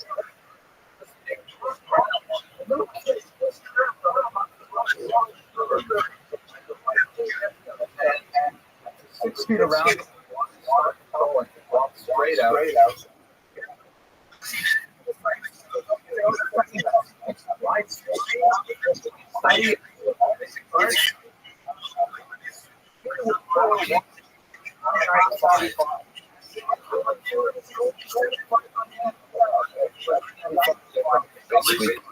But let's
You know, the world.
Right there, in the shot, I should say, Philadelphia's just to satisfy.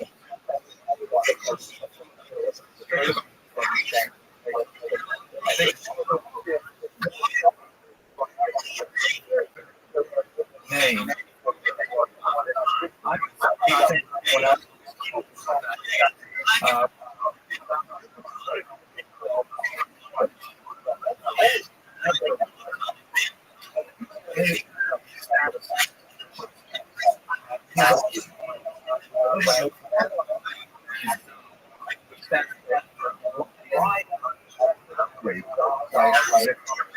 Sometimes that's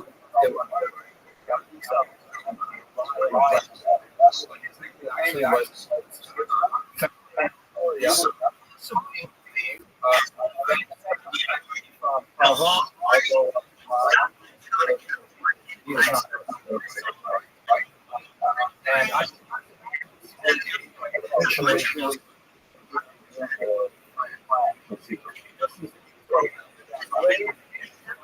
which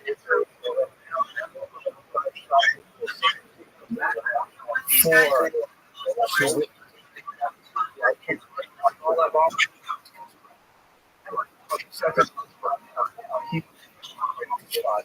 incentive.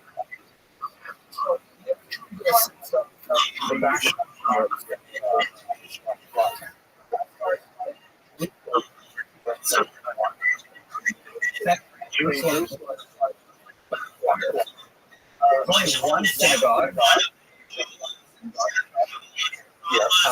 Even though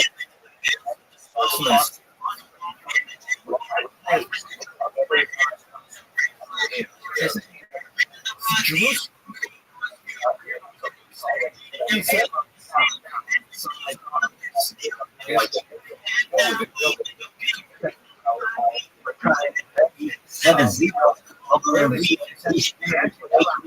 Zero by the one we heard. Every day that's kind of millennium is all about the power that's on the cares European.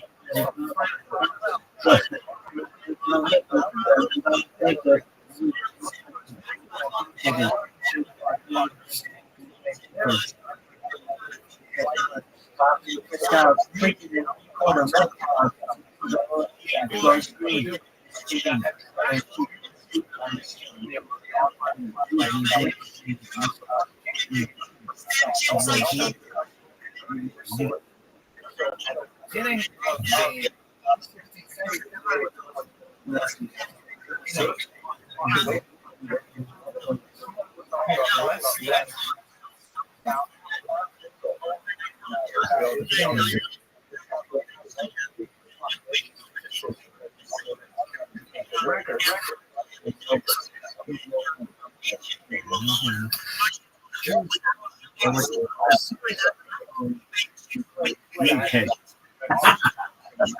But now I only bring checks to the music.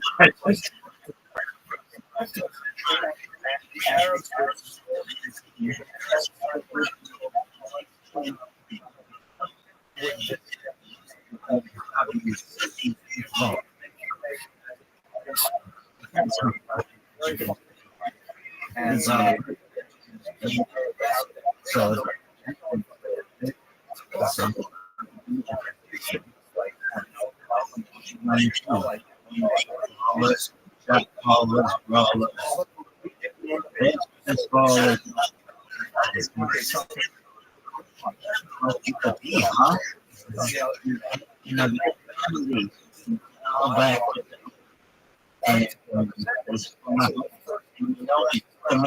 So sick.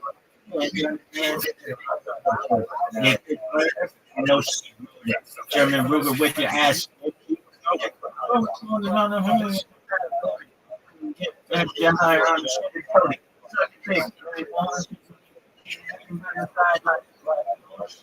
Are you running behind?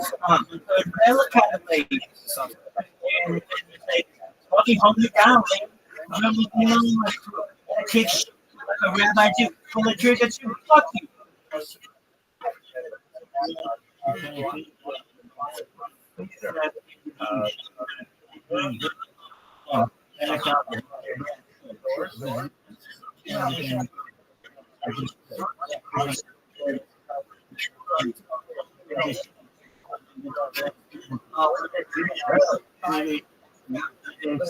But the state's time because I was at that state.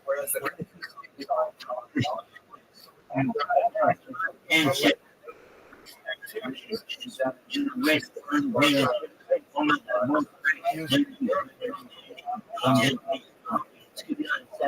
All about the you know,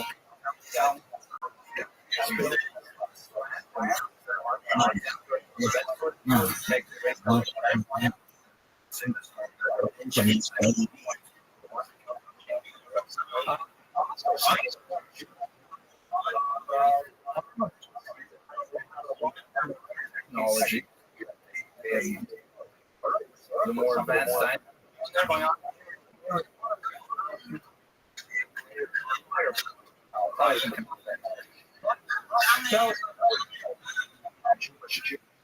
Industry for the last internet attention the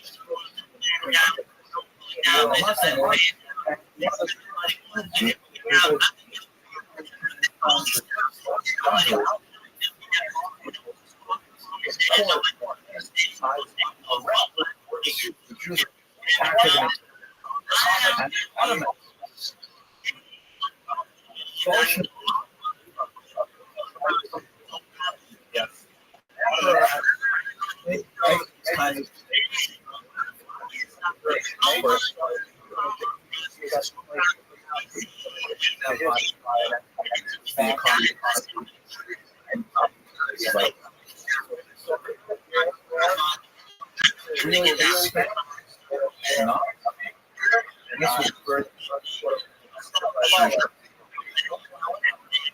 function of an empire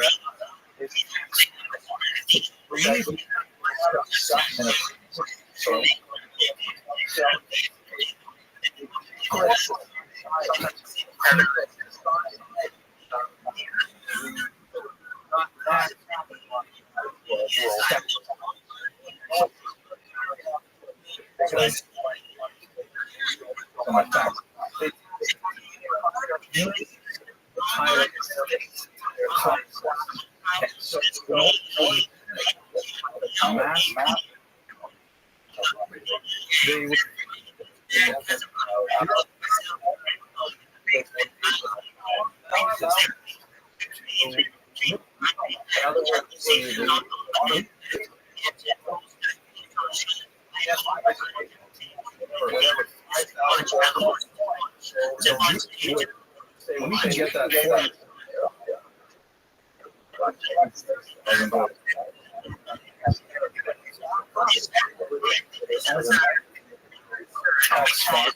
and juice that why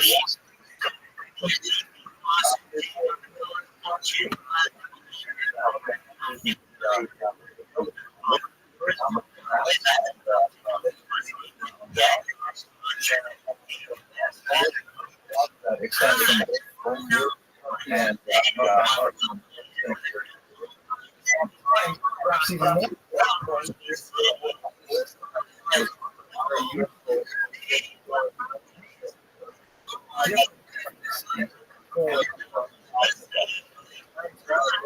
because they do change.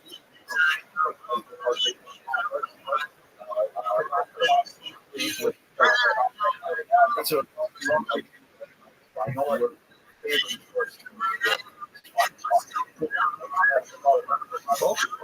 I'll see a little later. For example, but that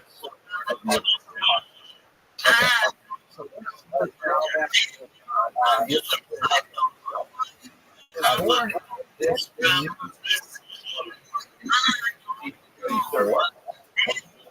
very and the was called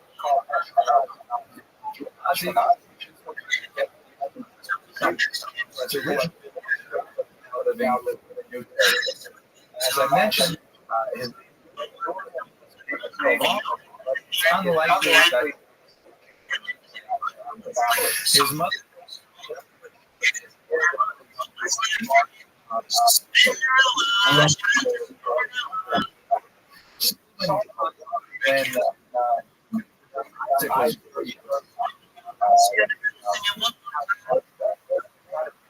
music was heard of his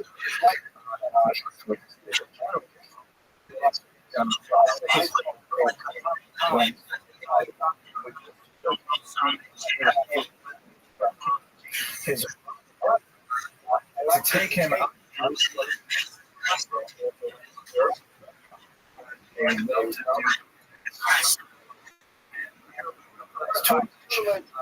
crossroads, and he also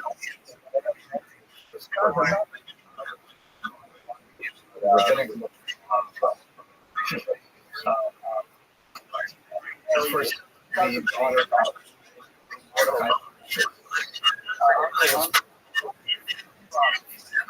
as the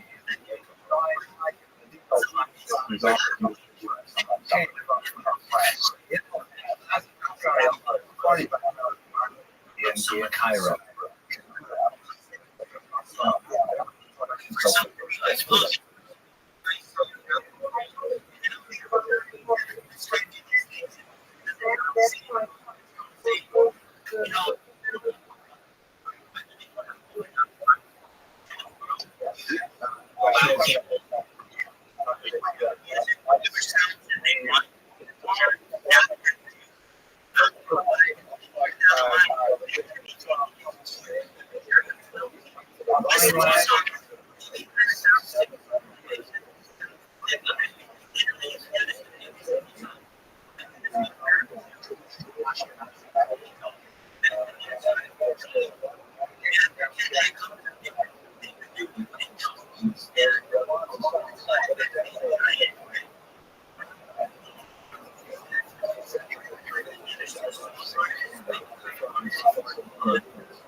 Let's go.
Which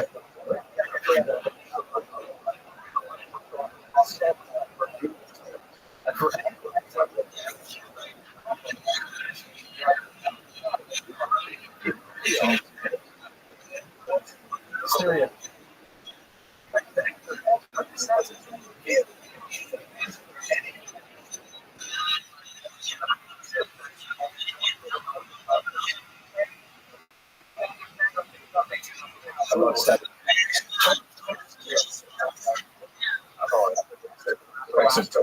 Yes.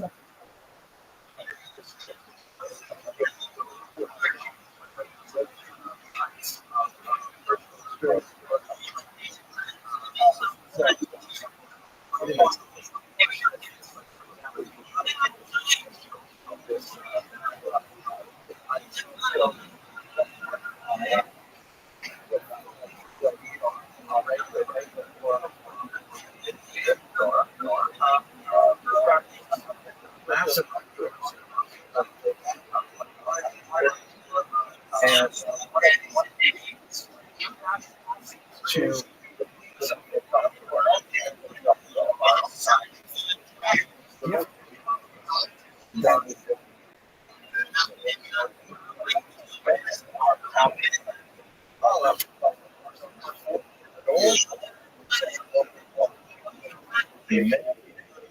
they should be.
would get together and they would like promote each other's political development.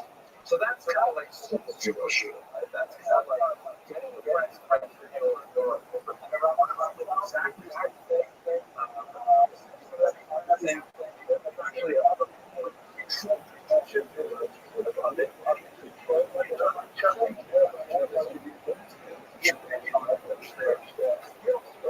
to be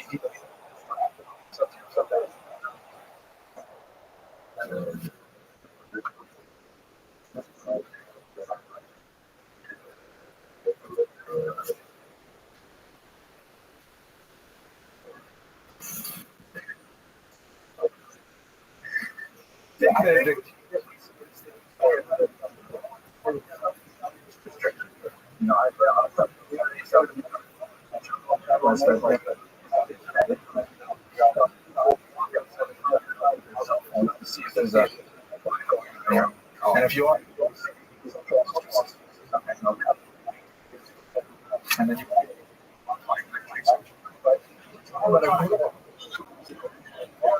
self-associate and that's what I'm on to the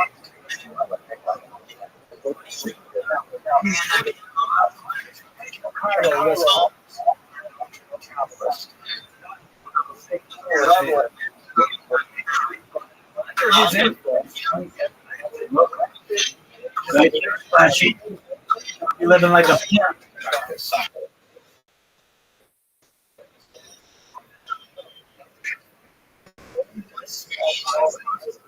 presumably the Nile Delta.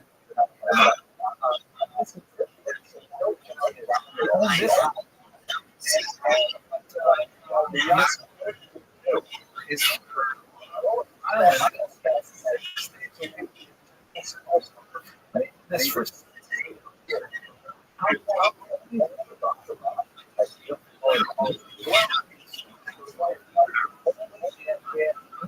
And in,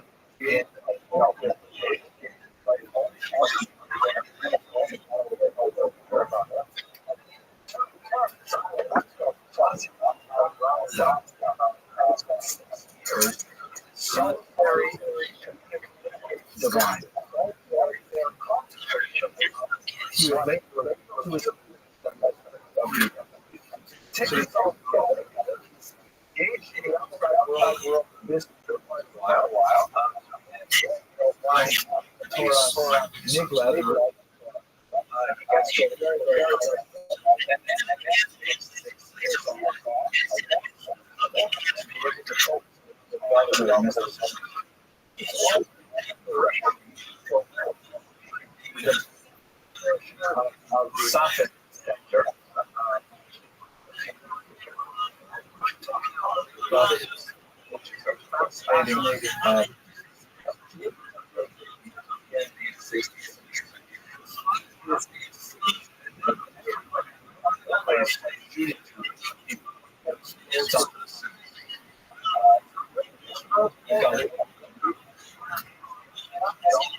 Soften.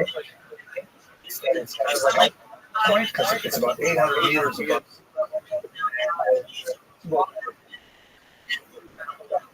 Communicate the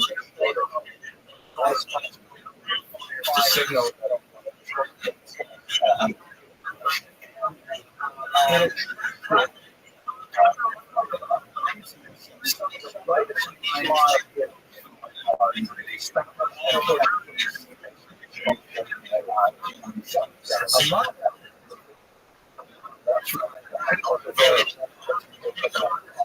I study personally very deeply. But a rent, I'm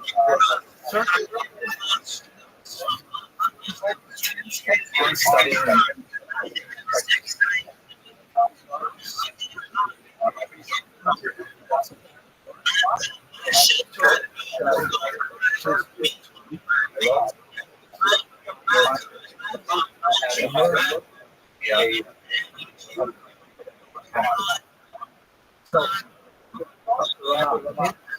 we're talking about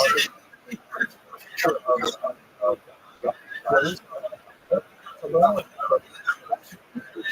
never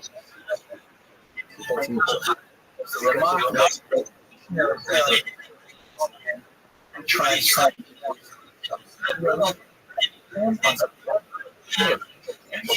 in many ways his own teacher never so let me now at least for the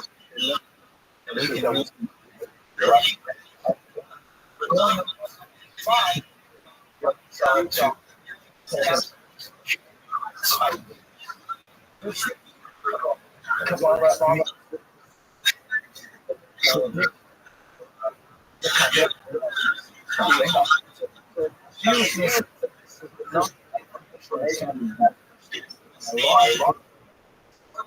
information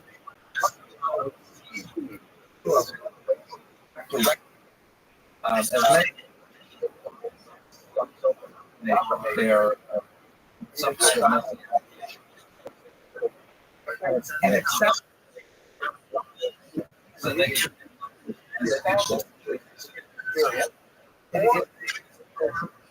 handed down very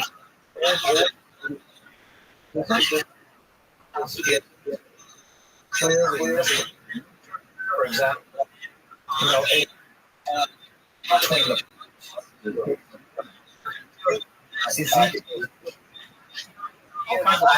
the Torah with strong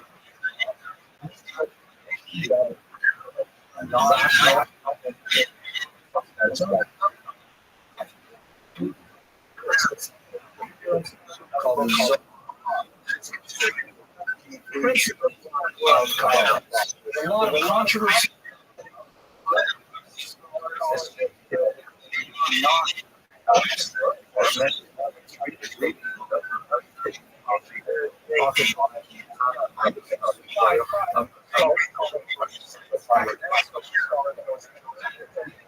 Century today.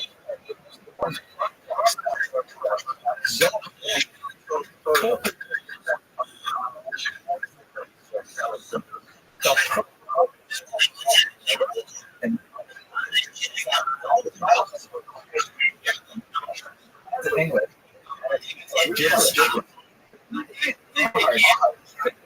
What is it?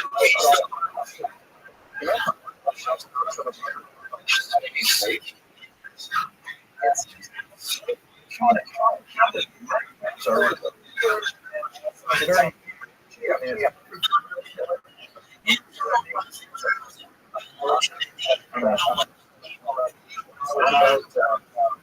About 25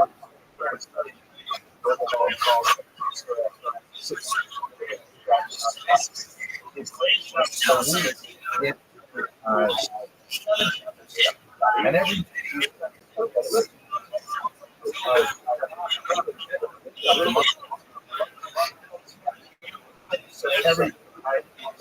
information, and it takes a lot. There was always and Rabbi and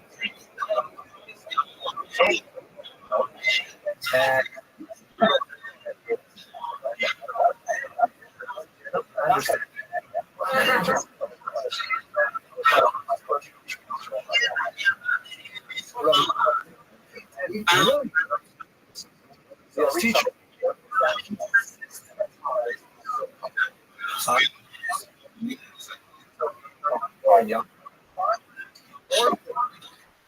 Basic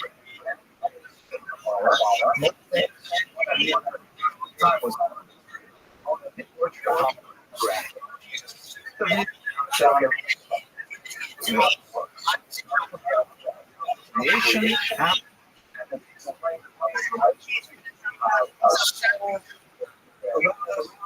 the commandments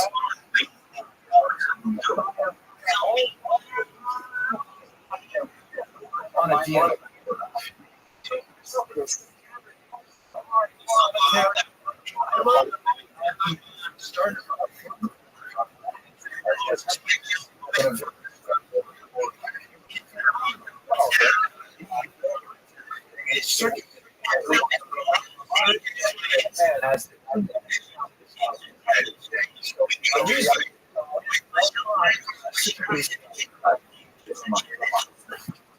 taste of the first off, speaking about Kabbalah, may have seen this. So this is the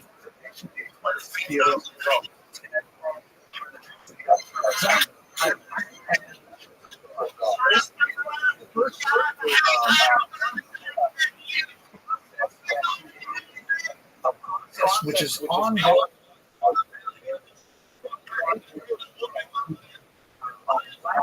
His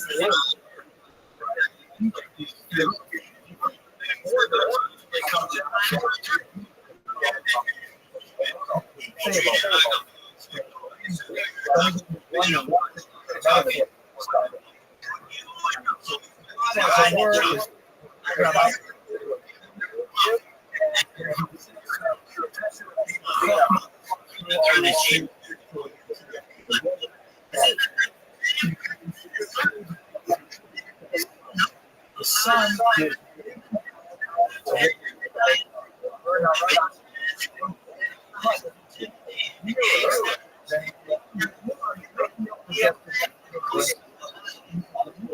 weaken the radiation. And you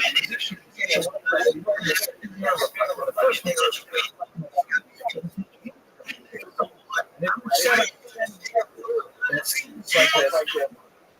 Look directly inside. You can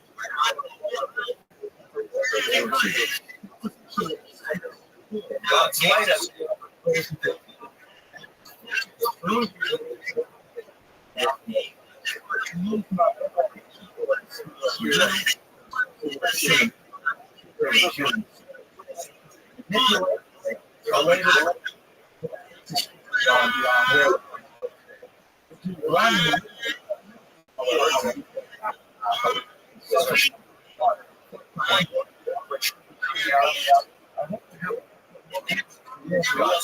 About 3 months.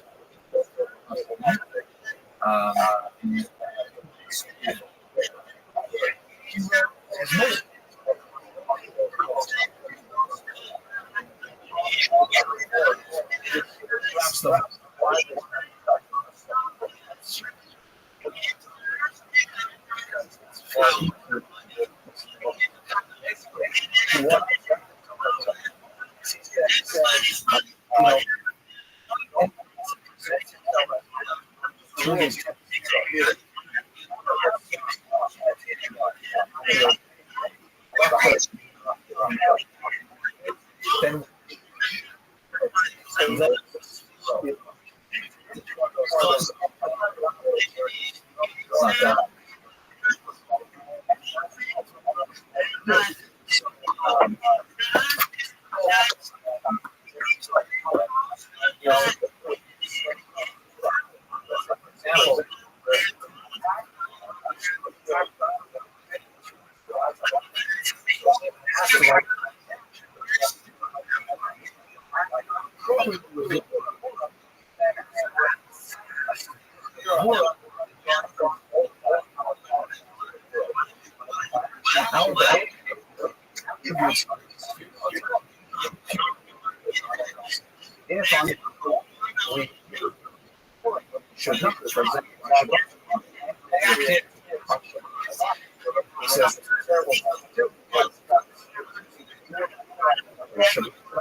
different. Fantastic.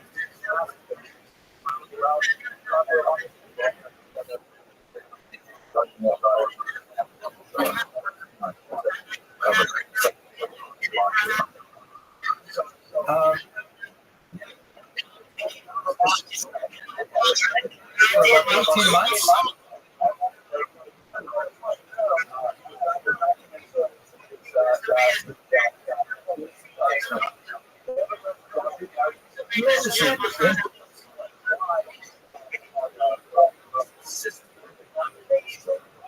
And basically,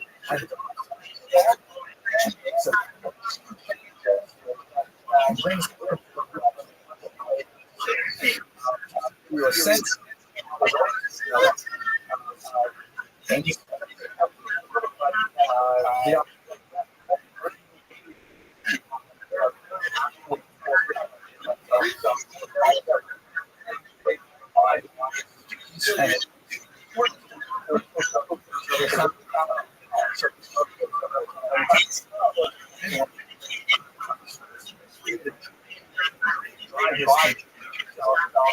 you ask this, what does it mean that they start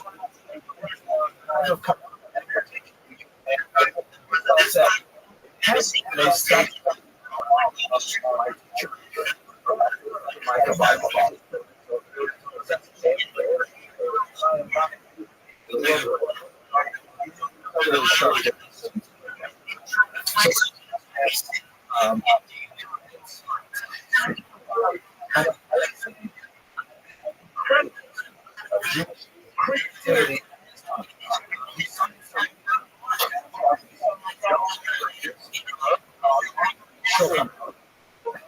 Remember, claim to be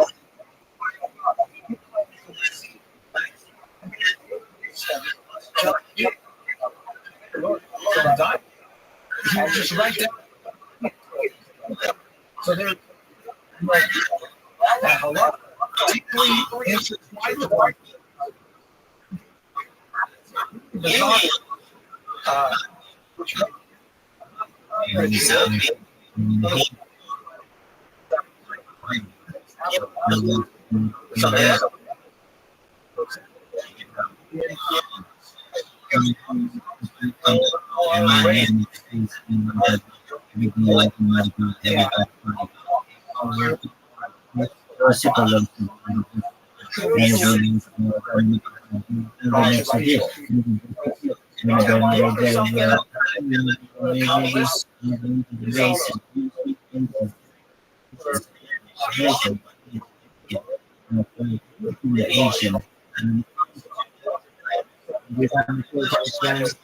Just a couple of times, a few days in Miami to see the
It's a city that we don't own it.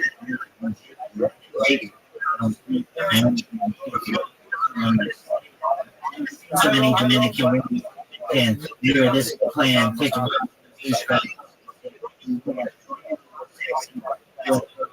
in the West Keys.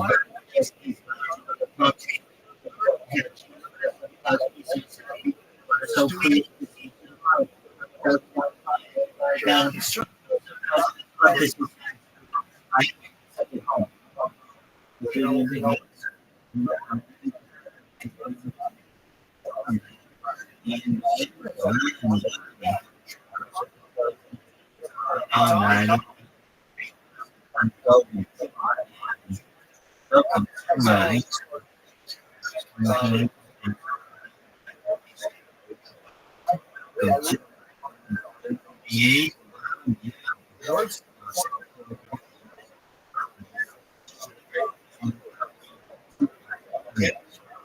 machine.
How are you?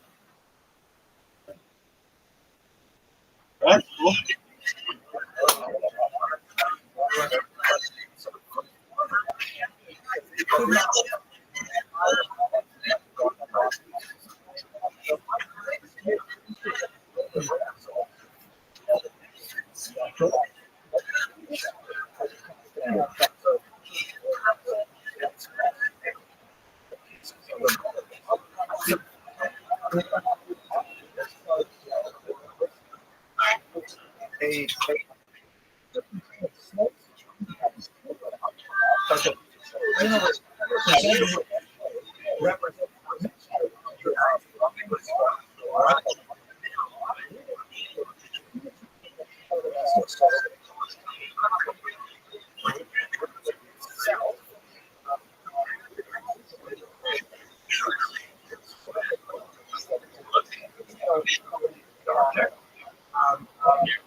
Why not, Rosie?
What up, cat? How you living, champ?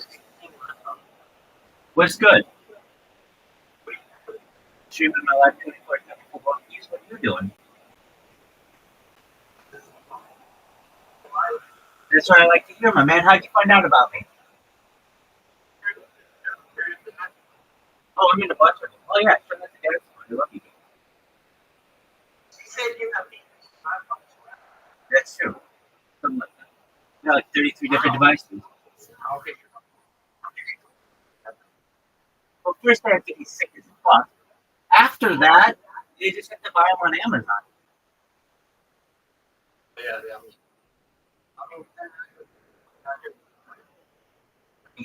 And I just upgrade.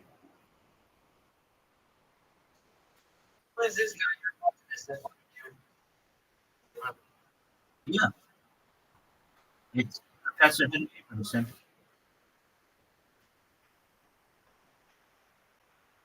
How are things going? So, do you mind if I tell you about myself?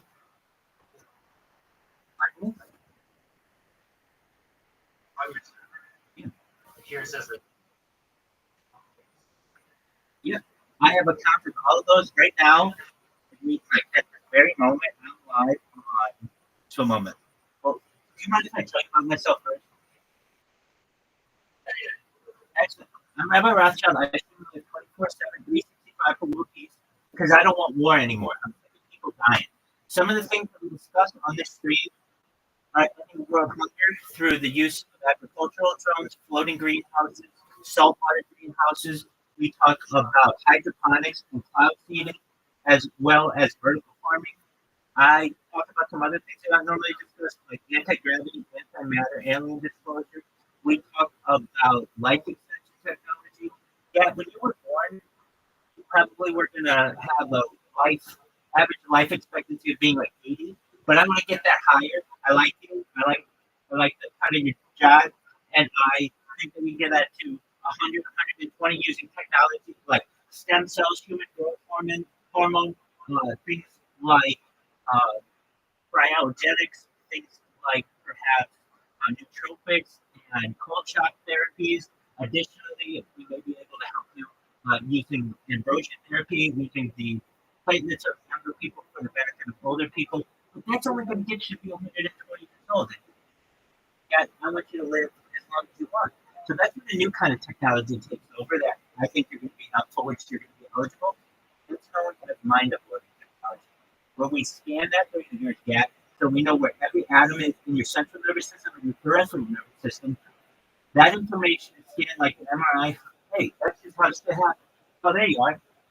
We scan your brain into a computer for later download as an android, an avatar, a clone of yourself, a cybernetic being, there you are, a robot, an ethereal being. But basically, what I'm telling you guys is I think that you have an opportunity at perhaps digital immortality. It's a really exciting opportunity. Welcome, so pleasure to see you. We just have a new friend here, Gat. We're telling them all about what we do. If you didn't know, Gat, Bill Gates coined the phrase in the 1990s, content is king, and rabbis make it today. I have more content than any person ever. I have been live streaming my life 24/7, 365, going back to the pandemic. We've seen the death of the queen, the birth of AI, the formation of a king, and everything in between. In 2018, The Economist magazine stated that data was their number one resource, more valuable than food, water, gold, petroleum, diamonds, and everything. And I have more data online than that. So perhaps one day that may make me a very influential individual, and I'm going to be able to help everyone who's helped me along the way, including yourself, as you can see, and you as well, Gavin. I want you to know that I'm willing to help you with anything that you ever need. And you should also know that I'm sponsored by a cryptocurrency called Harry Potter Obama's on Pet. You know, when I started with it, was worth less than a penny. Recently, it was like 8 cents. Last week, he had all-time high 31 cents, and got a market cap of nearly $300 million, which is good. And we're hoping to improve on that. And basically, when this is all said and done, I'm going to be able to make all your income here, and not just for you, for your family and your friends. And what I do is give people influence in my life. You can essentially watch me whenever you want, check me out, connect with me, or just observe. It's up to you. So with that being said, that's a little bit about me. And when it comes to what I'm streaming on, you were asking like, what is the Snapchat and all this other stuff. So I'm currently live on quite a few different platforms, including YouTube. I'm live on 8 different YouTube streams right now. So if you want to see them all, you can go to at the very top of this Discord server. It's a Shalom Welcome Rule announcement. If you go to announcements, you can see my streams. Just click on them. Or if you go to 24/7 YouTube streams, there's the one link. You click it, and then you can see all my streams whenever you want. Additionally, in addition to being live on the 8 different YouTube, I'm live on 8 different Twitches, 8 different Rumbles. I'm live on Twitter, TikTok, 8 different Africa TVs, which you would think would be big in Africa, but it's actually big in South Korea. I'm a regular post on Imager and Reddit. I'm live in like 19 different Discords right now, including Daddy's Discord, which is probably how you said you about me. I'm live on Billy, which is like China's Google. I'm live on Bond Live. I'm live on Telegram. I've been live in the Telegram for this cryptocurrency for more than a year, and live on the internet for more than 3 years.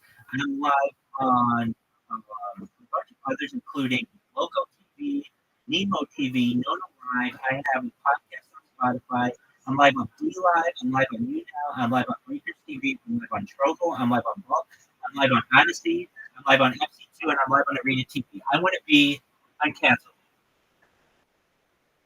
That's how it works. So, how you doing? How are you? Oh, I'm lovely. I did a rap concert last night. Not only does Rabbi sing love songs, but I also rap. What's new in your neighborhood?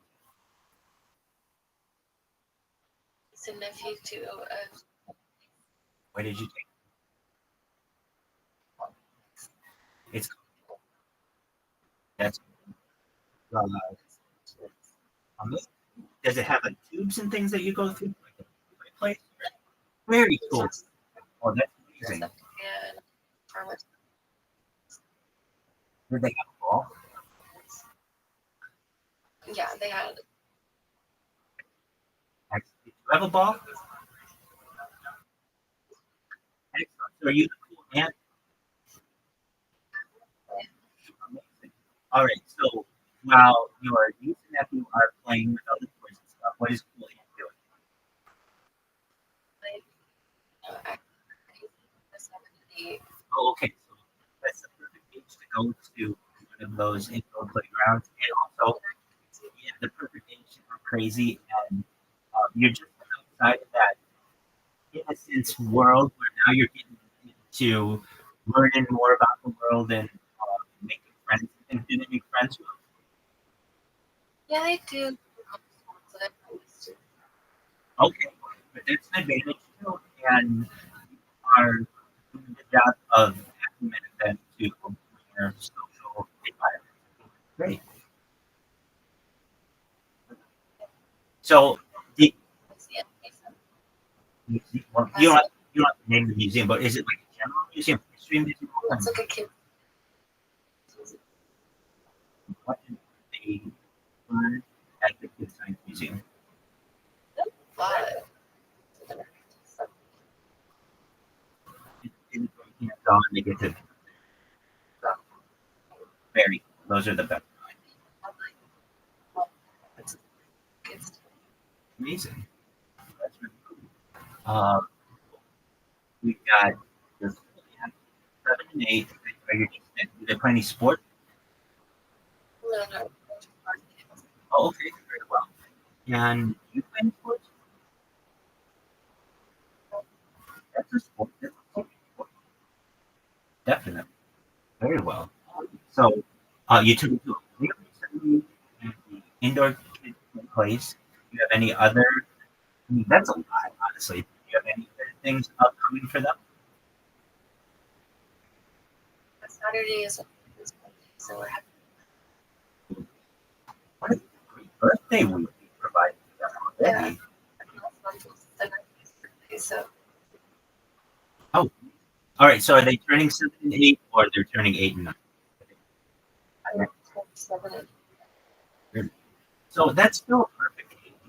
Still nice kids. They're not into anything too dramatic, and it's just about having a good time.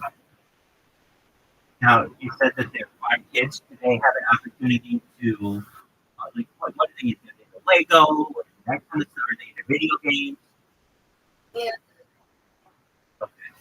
What games? What games? Oh, okay. I don't know if I would know either, but how about video games? Do you play video games? Yeah. What do you I think ideally, but excellent. Why do you like zombie games? satisfying. Okay, so you like to kill stuff that was once alive that is now undead. You kill them. Oh, okay. You like scary games, like jump scares. Okay, very cool. You like jump scares? Are you into scary movies? Any favorites that you have? Okay, Jason, absolutely. Sure. Halloween, Jason, Friday the 13th. Do you like the Saw movies? I've never seen them. Oh, well, there are a lot of them, so no worries. Yeah, those are kind of the psychological torture. I like all the movies that you said. That's good. What about Dad? Dad, I should say. So, that's really so. Tell us about you, Dad. What's your year? Uh, Very cool. You just live stream your life basically and make friends on Discord. Well, I don't know if you noticed, but I'm in Derek. I'm Rabbi Rothschild. uh, I don't know if you recognize, but I'm in Brad's court all the time.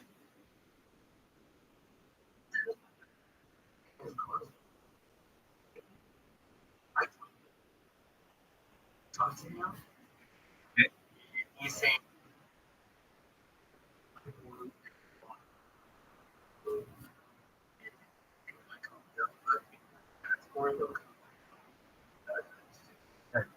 passing through, and I figured that you myself available for to see a portal into my life. If they'd like to talk to me or chat with me or DM me, I'm always open to that. I find it a beneficial way to meet new friends. I mean, and a very nice person. We're happy to have you part of the community. That's, so, if I may ask, how long? Pardon me? Personally? No, it's not. Oh, of course. I'm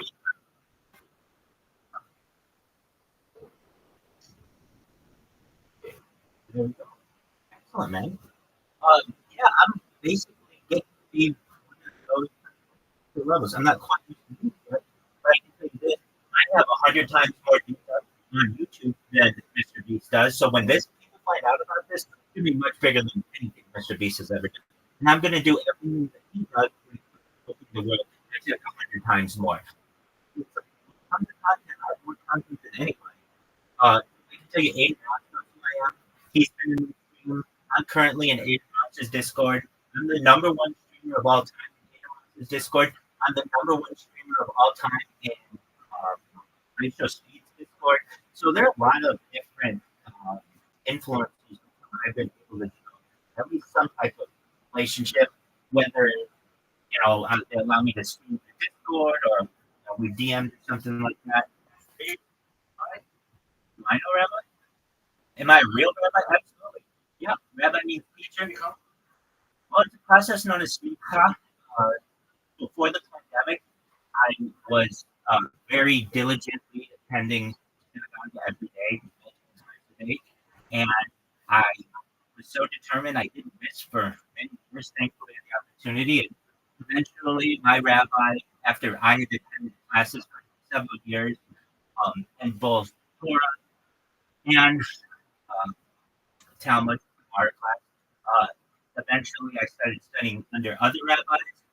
During the pandemic, I was able to make an acquaintance with a friend, a rabbinical colleague, and eventually the formal smicha, which is a laying on of hands.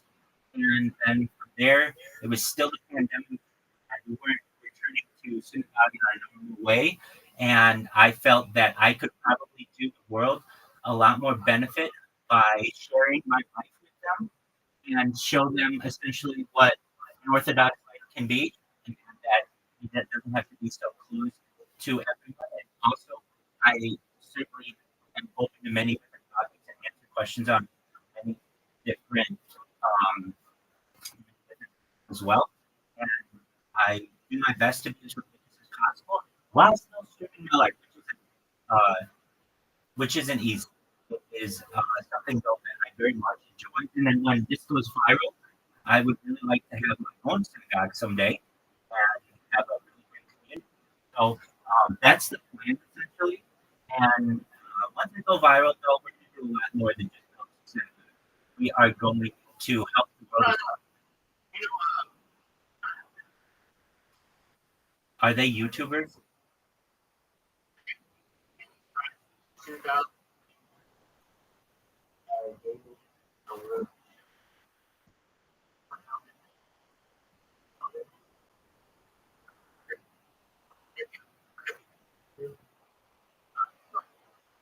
Very cool.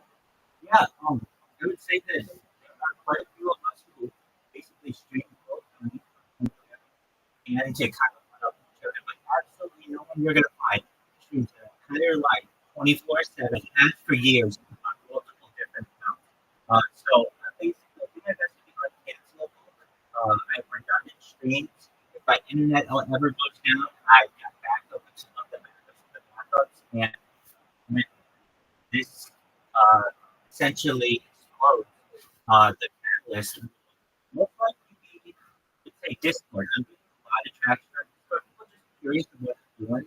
I'm going to come in and make friends. And I've got a really nice community in here. Last night, I did some rapping. So I rapped old school hip hop. Previous nights, I was singing rock and love songs. And so I do my best at entertaining. And when I'm not doing all of that, we watch history lectures. So we don't just watch history lectures. We watch stand-up comedy. you into sports yet? Are you into sports? Oh yeah. Excellent. Beautiful. Okay, so we watch UFCs in here. We watch the MMA. Whenever there's a UFC, I live stream it. And I also live stream the NFL. Are you in the NFL at all?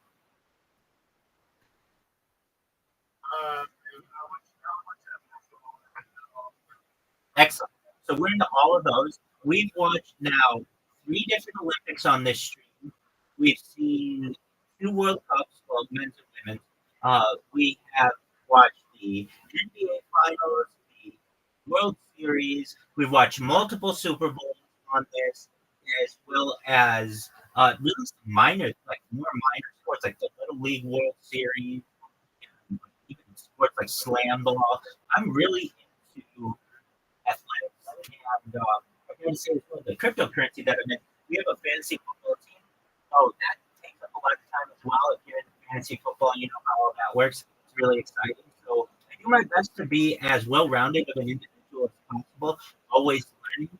And I can't say that I am necessarily a master of anything, but I know a lot about many different subjects. Welcome, Venom. Venom was here last night. How you living, man? Did you get some sleep? Did you get some sleep? I know you did, Venom. I told Venom came in last night. He was like, hey, I'm tired. I'm going to bed. I was like, hey, if you want, I've got these history lectures that'll put you to sleep just like that. If you really want to know what my passion, one of my major passions is, well, my major passion in life is world peace. I don't know more anymore. But aside from that, I really like the subject of ufology. While I don't know if there's I know there's a formal ufologist designation, I do my best to be as well-rounded and well-informed on the topic of aliens, alien disclosure, extraterrestrial biological entities, UFOs, UAPs, unidentified aerial phenomena. Basically, if it is something that has anything to do with the topic, I do my best to be as well versed on it as possible. Yeah, you know too much about aliens or aliens?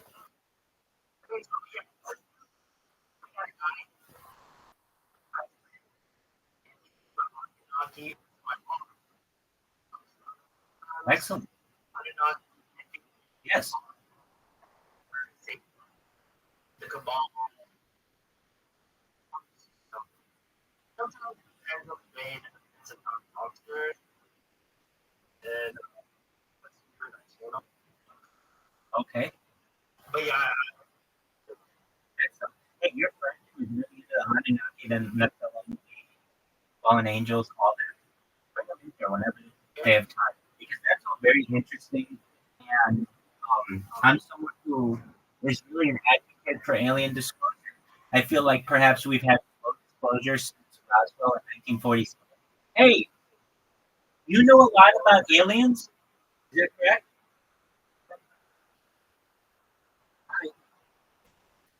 Well, I want you to know I think you're a great person. Have an interest in aliens, and I think that that's just a wonderful thing to be have an interest.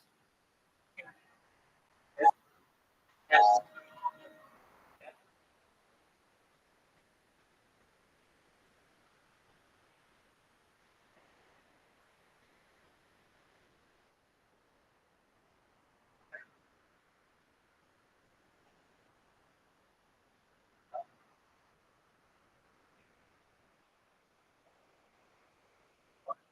That having an interest in aliens makes anybody insane, but perhaps they may have other issues, but I actually think having an interest in aliens makes you a well-rounded individual. It shows that you're outside the box thinker. I agree. Yeah.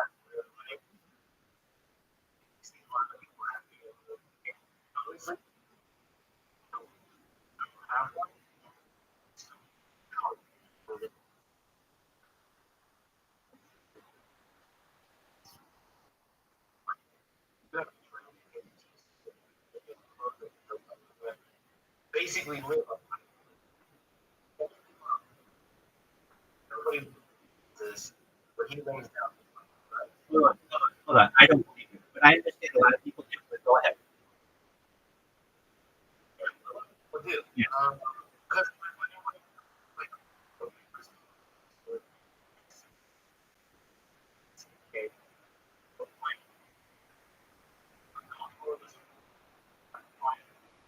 Right.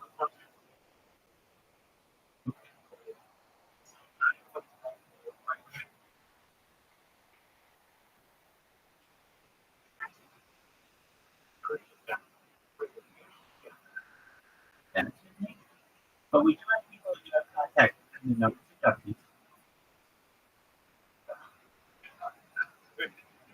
Definitely. And if I may, and if I may, you had mentioned someone, Jesus of Nazareth, and if you know that alien abduction could take place, there could be an explanation in Jesus of Nazareth's Immaculate Conception, where imagine Mary was artificially inseminated by an alien. That could happen. I'm not saying that it happens today, but she just couldn't explain it. And no one could explain it at the time. If we know that these alien abductions happen and that hybrid people are created, I don't necessarily discount anything. So I just wanted you to know that while I don't necessarily personally feel that anyone has died from my sin, I do think that there is perhaps a validity or some very interesting things to that story. I just didn't want to downplay it in a negative fashion. And you never know if alien abductions do take place. Allegedly, they've been taking place for tens of thousands, if not millions of years. If you're familiar with, I use ChatGPT all the time, and I just like to make sure all my facts are straight. So this one, I'm going to go to ChatGPT, and I could tell you all the dates of these, but I want to make sure that I got everything right. Can you please give me a timeline from the Roswell crash in 1947 regarding an alleged alien human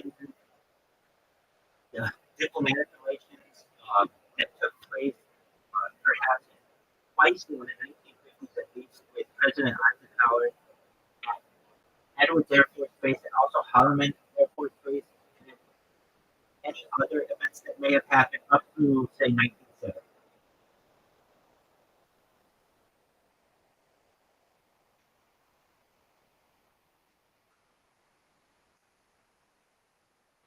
All right, the timeline you're referring to involves a blend of well-known events, particularly those linked to UFOs and alleged extraterrestrial encounters. While much of this information remains speculative, here's a summary of the key events and claims regarding alleged alien-human diplomatic interaction, especially in the 1950s and 60s, focusing on popular encounters involving President Dwight D. Eisenhower, UFOs, and government secrets. 1947 Roswell incident. By 1947, a mysterious object crashes near Roswell, New Mexico, sparking rumors of a UFO crash and extraterrestrial life. U.S. military initially reports a recovery of a flying disc, but quickly retracts the statement, describing it as weather. This event later becomes a focal point for ufology, with many claiming that the military recovered alien bodies and technology from crashing from the crash. 1950s rising UFO accounts and claims. 1950 UFO sighting surge across the U.S., leading to growing government interest in extraterrestrial life. The U.S. government reported begins investigations of the phenomenon. 1952, the world's biggest UFO sighting. This was so interesting. If you've ever heard the argument, if aliens were real, they would land on the White House lawn. Well, in the 1950s, they came very close. In July of 1952, a series of UFOs are reported over Washington, D.C., including multiple radar confirmations. The sightings are described as unidentified flying objects that appear near the White House, but no concrete explanations are provided, decreasing public speculation about alien contact. So I've always heard they would land on the White House lawn. Well, they came really close in the 1950s. In 1954, this one's really big. There's an alleged Eisenhower ET meeting at Edwards Air Force Base. February of 1954 or early 1955, the popular but verified claim suggests that President Dwight D. Eisenhower met with extraterrestrials at Edwards Air Force Base in California. According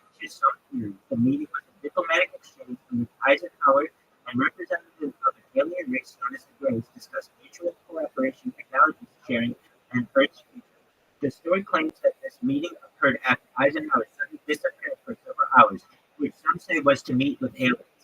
The details of this event are highly speculative, and there's no official confirmation, though some theorists believe that it was a pivotal moment in the secret government dealing with extraterrestrials. 1955, the alleged Harlem Air Force Base encounter. 1955 or 56, another version of the story involves an alleged second meeting between Eisenhower and extraterrestrials at Harlem Air Force Base in New Mexico. According to the narrative, a UFO reportedly landed at the base, where human and alien representatives met.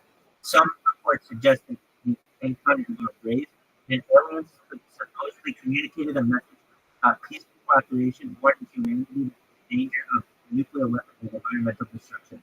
In the 1950s and 1960s, the rise of UFO disclosed claims. During the 1950s and 1960s, numerous individuals, including former military personnel, began to speak out about UFOs and extraterrestrial encounters. The Maury Island incident and Kenneth Arnold UFO sighting helped catalyze the UFO report. 1960s continued UFO report. 1961, this was a fascinating one. You're familiar with the Betty and Barney Hill abduction. 1961, one of the most famous abduction cases occurred when Betty and Barney Hill, a couple from New Hampshire, claimed they were abducted by aliens while driving. Their case became a prominent example of alleged extraterrestrial encounters, and their story would help fuel UFO and abduction narratives beyond the 1960s. And what's really fascinating about that case, number one, they were a very early interracial couple, which aliens might have found some interest in. Basically, it was illegal in many places to have an interracial couple. And so in New Hampshire, they were able to experience what was perhaps one of the first well-documented alien abductions. And some things that laid even more credence to this are the fact that Betty was able to draw a star map of where these aliens came from. Sleep? Am I what? Do you ever sleep? Yeah, I saw. But essentially,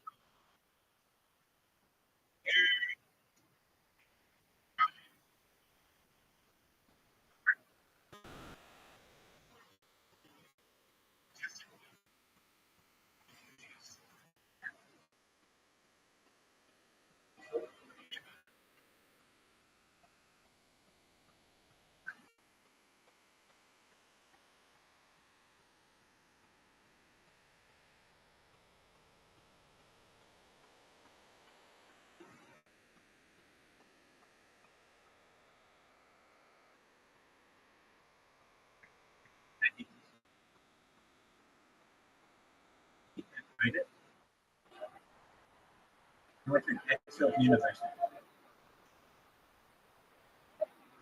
Question. I wanted to see what my thought was. And after work, I was working as a certified project management professional, which is what my trade is. And after work, after working for a huge multinational corporation, I would go to Tiger Woods' golf course in Anaheim and hit golf balls. And I wanted to see what my golf swing looked like on camera. So after taking quite a few videos of myself, I realized that some of the things that I was saying when I would hit the ball, if it went to the right or the left or whatever, they were funny. And I thought, you know what, maybe my family in the future might want to see this. So I ended up taking that footage and uploading it to YouTube. And I recognized, or not YouTube, but Google Drive. And I recognized it was just taking me too long. That every night after work, I would go to the golf course and I have to upload all of this once I was done. That, you know what, it might be in my best interest to just start live streaming. Then I don't have to worry about the uploading issue. And from there, I was able to live stream my life 24/7 buying at the time I bought 6 different Chromebooks and like a couple laptops, and I put them all around me, and so you can see me 360 degrees, and I haven't looked back.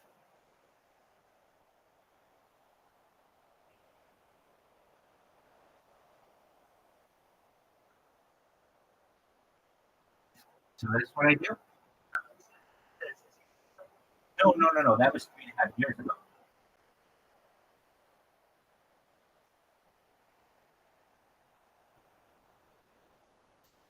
So that's a little about me. Other things that I do, Aside from talking about world peace and ending world hunger, and all the other things, what else do I really like? I like aviation. I like advanced propulsion. I like cutting edge science. I like the fringes of what is known in society, and I love esotericism. So I love things that are hidden. I'm an only child. Yep. They've been married for 50 years. No, no, no, no. I've only had this server for like 3 months.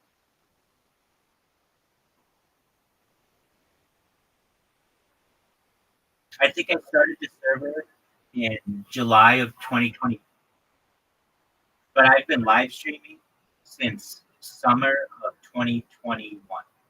However, I do have footage of myself from 2020 as well, including like on election day and some other things as well. So I do have a lot of footage.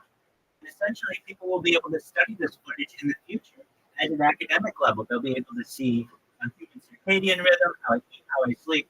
I have when I go to the bathroom. I have when I shower.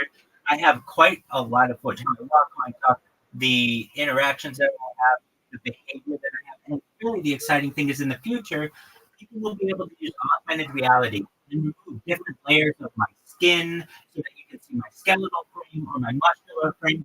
And eventually you'll be able to see into my brain, see what I'm thinking, what makes me tick. Well, yeah. An excellent leader in terms of space exploration, in terms of the electric car, in terms of Neuralink, if you know, brain computer interfaces. And I wish more CEOs were like he is, because I feel that he does a great job ensuring that the general public gets to take advantage of some of this very futuristic technology. I mean, I could name others. Star, Starlink, I think, is something that is incredibly important to society, especially in emergency situations or in rural areas. And he's basically able to provide internet to anyone, anywhere. These are all gifts that he's given the world. Now, if you wouldn't hear me say anything bad about him, I can tell you good stuff about him too. I think he wants people to think that he's a self-made man, and I don't really think that that's true. If you know anything about his grandmother owned an emerald mine. And I'm someone who does not like people taking advantage of other people. And so when it comes to mining or the use of some of the types of labor that people have, I'm going to stop that. I think robots can really take that over. And I want to have a universal basic income for the world. Essentially, I feel as if we are going to get to a point within the next decade or so where humans are going to be replaced by robots, and humans will need a way to be able to provide for themselves. The universal basic income is the way.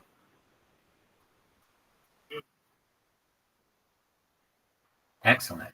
Now, I have not by choice, and I had plans to right before it work, and since then I have not felt that it's my best interest from a safety standpoint.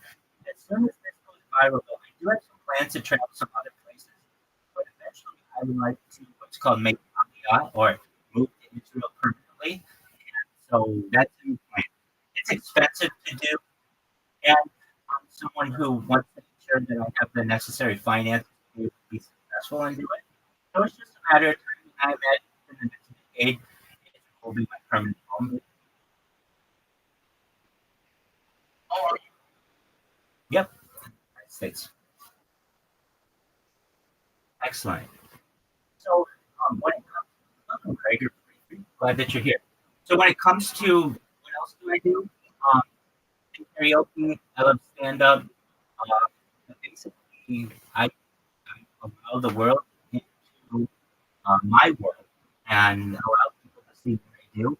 In about 37 minutes, I've got to do some prayers. So in here, I've got my Siddurim. So I do my best to ensure that I maintain a religious lifestyle while still sharing your life with the world. And also create robots. So very into robots, and I'll show you some of the robots that I have just for a moment that I created. It really, I use macros generally to make. But what these robots do, uh, have you ever heard of Kick? So anybody on Kick, they know exactly who Rabbi Rothschild is. I've been inundating with these people, these poor people, for like 6 months. So they all know. Just a moment. So I created a robot here that what it will do is it will follow the user, it will spam the user, it will create a clip of the user, and it will spam the user. So just for a moment, it's all automated. So like, as I was talking to you, this was all working. Right? So I didn't have to do it. But what's it doing? It created an account, and now it's like on someone here, me, Michelle, she's playing a game or doing something. It follows, press the follow button like I just did, and then it's going to create a clip. What is creating a clip? It just takes a 30-second clip of whatever the person is doing. But I put my Discord into it. So it says Rabbi Discord, it's got the link, and then it'll publish it. And then, like, she had to choose the family from the chat. That's fine. I have over 10,000.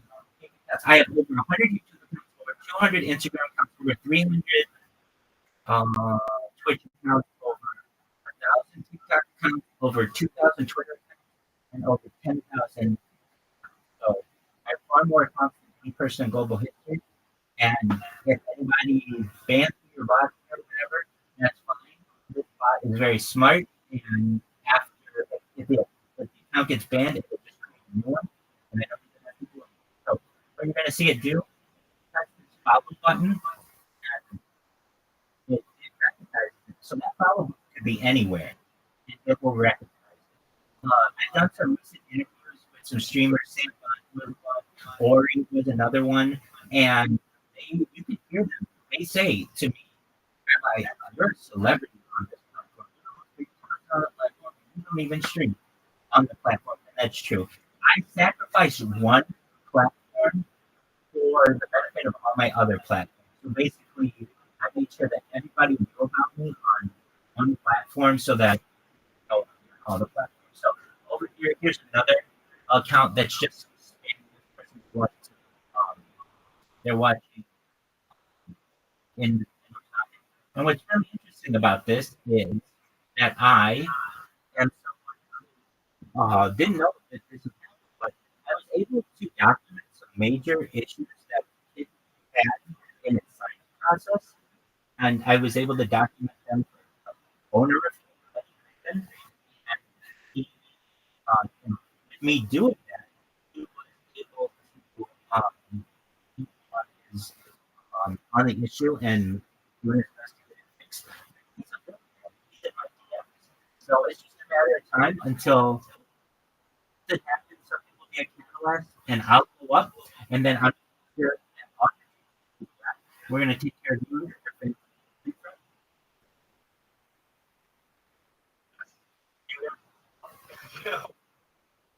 It's a lot, isn't it?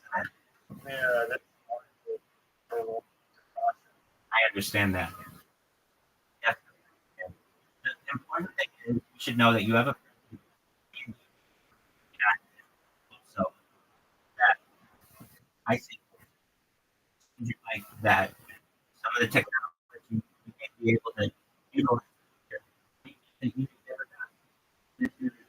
Oh, some of the other cool things that we talk about that I love to talk about the extinction.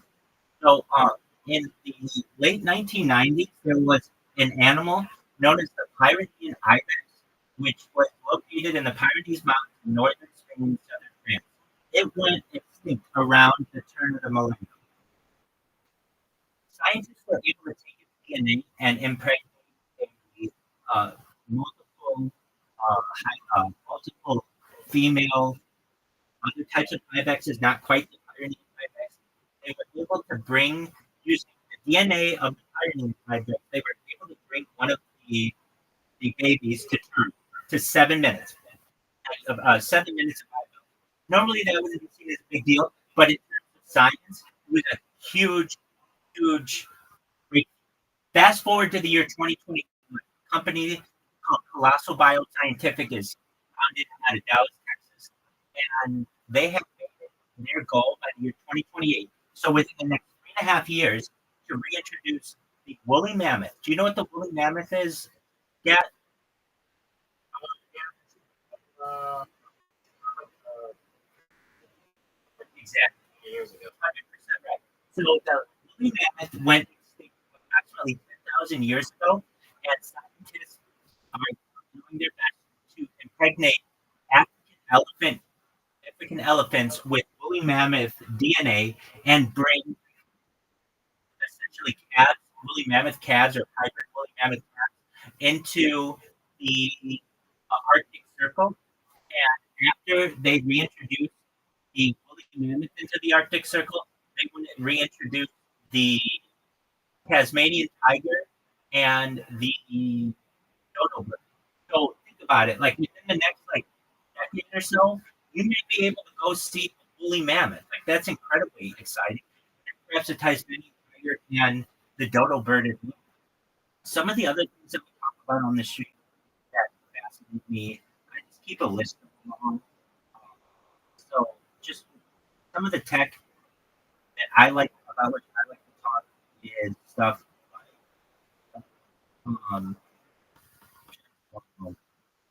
here we are. I got like this really long list. I did an interview recently and I wanted to make sure that I had compiled. Acne vaccine, a vaccine used to prevent acne by targeting the bacteria's inflammatory processes and bones. Anti-evolutionary drug, a theoretical drug designed to inhibit evolutionary processes and pathogens, potentially useful in controlling diseases. An anti-prion drug, a medication aimed at preventing or treating diseases which are caused by misfolded proteins, artificial gametes, laboratory reproductive cells that can mimic natural gametes, enabling advanced reproductive techniques. This one's so cool. An artificial pill, like in Waterworld, a device, a little bit like the Water, a device that allows humans to extract oxygen from water, theoretically enabling underwater breathing. Artificial supermitochondria, engineered mitochondria that enhance the cellular energy production beyond natural capabilities. We talked about de-extinction. Like that tree is a theoretical bioengineered tree designed to harness energy from the environment for sustainability. Perhaps now this is an interesting one. Female sperm. What is that? Engineered sperm cells capable of fertilizing eggs, potentially allowing same-sex couples to have biological children. A flying syringe and automated drone capable of delivering vaccines or medications directly to individuals in remote locations. Hair cloning, a technique to create new hair follicles from a person's health and treat hair loss.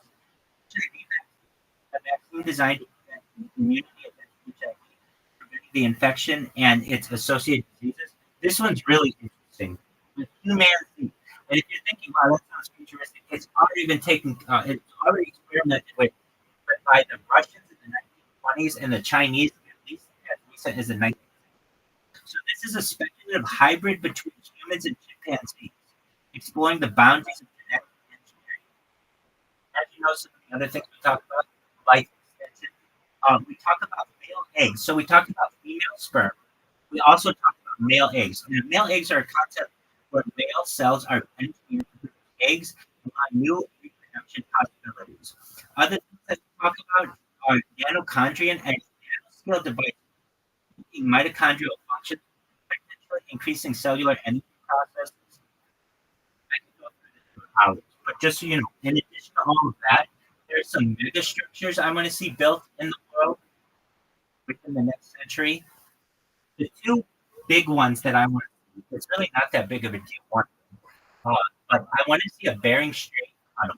This would be a tunnel connecting Asia to North America so that you could drive a car from Los Angeles to London, or Los Angeles to Cape Town, New York to Shanghai, or New York to Cairo. Imagine driving that. And then additionally, I want to, and that's only a 51-mile gap that we need to build a tunnel. And if you think, well, that's long. Look, we're already making some tunnels, especially in bridges in Asia, up 5-10 miles. So the idea of a tunnel of 51 miles is not out of the realm of possibility. And you may say, well, that's right around the ring of fire where there's all kinds of earthquakes and such. If you don't know, the lower you go in the earth, the less effect that earthquakes have. So from uh, a seismic standard, seismic um, standpoint, tunnel would be much better than perhaps building a bridge or even a covered bridge. And the other thing that I'd like to see that I think would really help the world is the building of a road in the Darien Gap. The Darien Gap is located in southern Panama, northern Colombia, and it's like 70 miles or so of just really, really dense swamp and such. And if we were able to complete the road through there, which isn't that entirely difficult to do, you would be able to drive a car from Buenos Aires, and so hopefully the Darien Gap and the Bering Strait, you'd be able to drive a car from Buenos Aires to London, Buenos Aires to Cape Town, Buenos Aires to Pretoria, Rio de Janeiro to Kuala Lumpur. You'd be able to basically drive wherever you want in the world. So these are some mega structures that I'd like to see built. And I am someone who will be a voice of leadership on these projects and make people recognize that instead of the previous way that we thought for so many years that you're going to live to be 80 years old, so okay, while the sun shines, you're going to be extending your life perhaps to 100, 200, 500, 1,000 years. That's really exciting, and we should do everything that we can to perhaps prolong your life and also complete some of these projects while you are still above ground. So those are some of the things that we talk about. What do you think of that, Matt? How do I You're a wonderful person. By just being here. Now, what do I do? The more people I have in here on a regular basis, the more people learn about this. I want you to know I don't want any money from you. Please, like people offer me money, I don't want it. I'm going to be the one giving you money, hopefully very soon, and you'll be able to not only be able to pay off all your bills and your parents' bills or your family's bills, but you're going to be able to then, well, start your own charity. I want you to be a philanthropist. So if I might ask you, let's just say I was a millionaire and I was able to give you $1 billion. Yeah, what kind of charity would you start? children's cancer? Excellent. So if you like, one day you may have a children's hospital named after you, or it could be anonymously donated or whatever you want. But the funding will do everything possible to people to eradicate childhood cancer. And if you're like, Rabbi, I think that there are already organizations to do this, we can give it to them. And wherever you want, whatever you want. We're going to help a lot of people. This is essentially going to be perhaps a Robin Hood-like kind of story. We aren't necessarily going to rob from anyone, but I do see a lot of potential for data and cryptocurrency and some of the other things that we discussed. And we're going to be able to make a lot of money on this. And when we do, we're going to help a lot of people. Yeah, that's what I see. I was and it seems like a lot of something that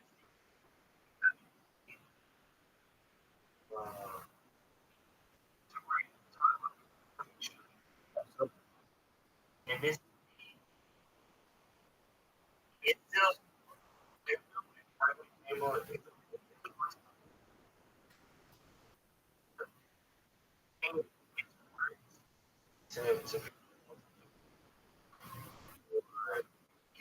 something that's that's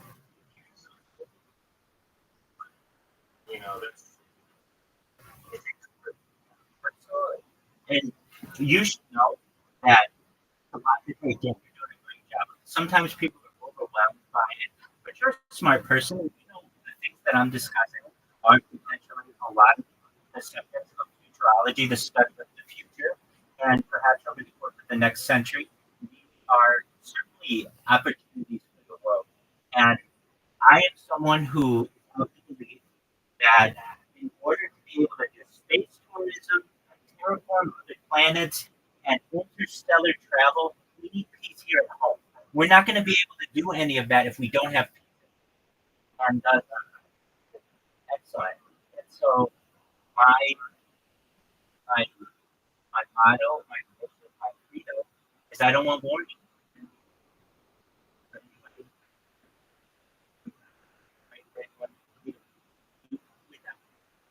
And by that, we'll be able to come to peaceful terms. And I get people who hate on me all the time. We're never going to be able to have world peace. Well, if you study extraterrestrial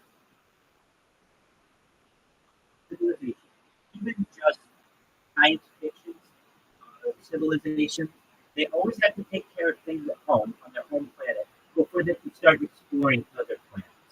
And they can't be in a civil war at home and put all kinds of effort into a space program because eventually someone will essentially undercut them.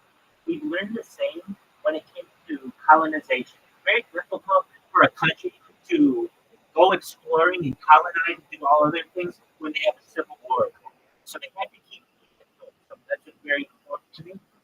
For us, I don't want anyone to die. When people ask me, what are your feelings on X, Y, Z, whatever it is, I don't want anyone to die. Wherever it is, I want world peace. And I think we can work through that. And when people say, okay, Rabbi, if we put you in charge, what would you do to bring world peace anywhere in the world? Immediately, any hostages need to be released. All the arms need to be laid out. We have to sit at a table, eye to eye, with both sides, and I would like to live stream so we can see if someone's not being fair, or we can see what the discussions are. I don't understand why this isn't being method. I do understand because wars are method. People make money on it. I get it. I want people to understand that if you realize that you actually can have your cake and eat it too when you are a defense contractor, you should be in favor of what people are. If you took all the money that you put into drones for killing people and put them into drones and helping people, your drones are still gonna be purchased.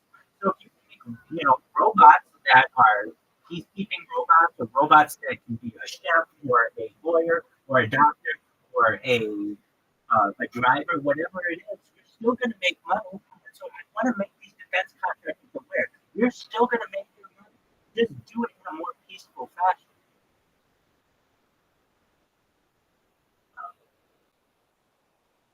So that's what we do. Okay. Let me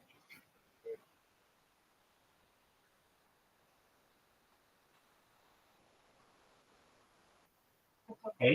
I get that. But I don't The easiest way, yeah, the easiest way is if you go into whatever and you want to tell someone to join you just have to tell them go to Discord.me/rabbi. Then you don't have to send a link or anything. You can just say it to them, and they just have to type Discord.me/rabbi, and it'll give you the link to come here. And that way you won't get in trouble with any moderators for posting a link that's not a link.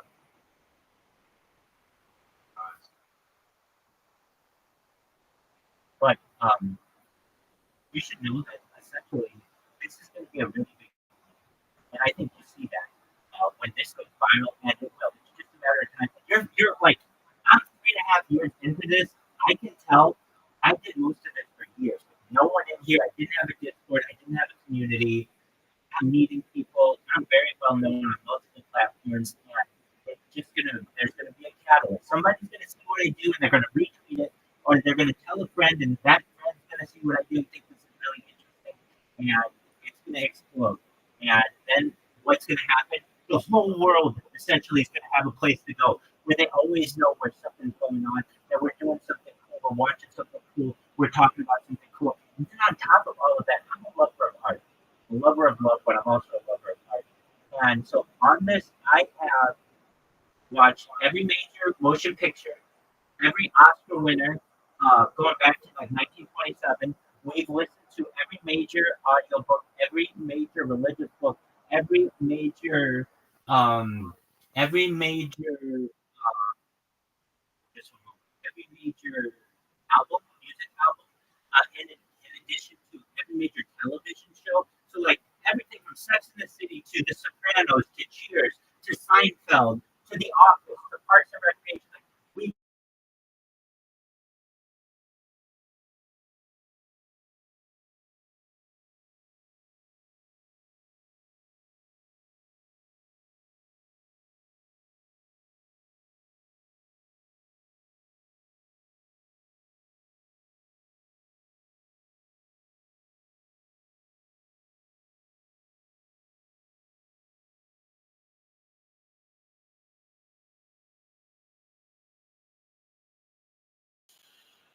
had a hiccup. Apologies, yeah, it happens, especially when you're streaming as much as I am. Yeah, can you hear me? Excellent. Apologies for that.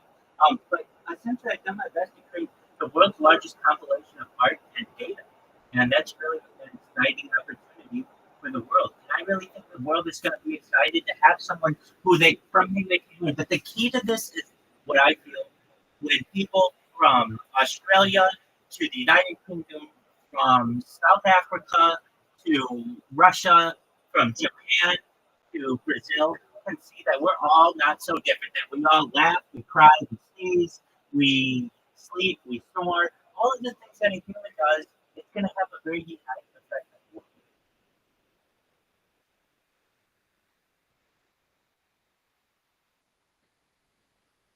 So with that, that's a little bit about what I do. And yeah, do you have any other questions?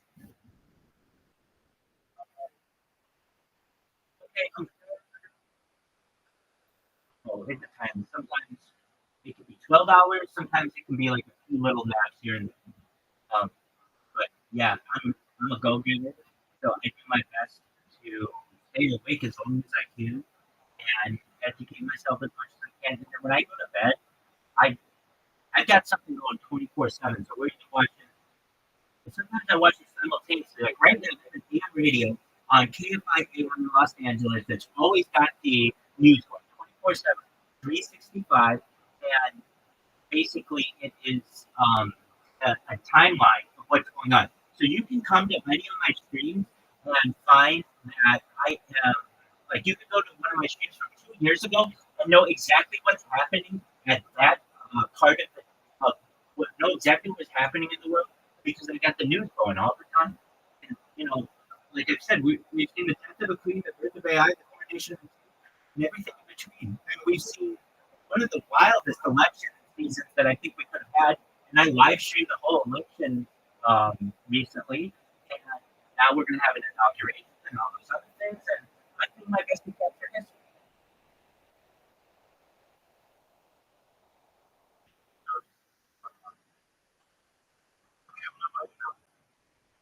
First, Yes. Have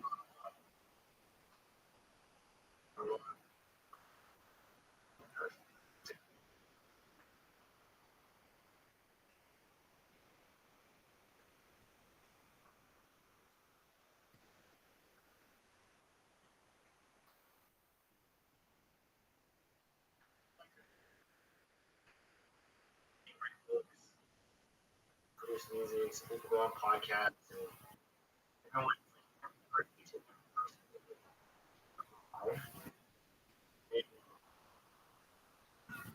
It, like, your own we start our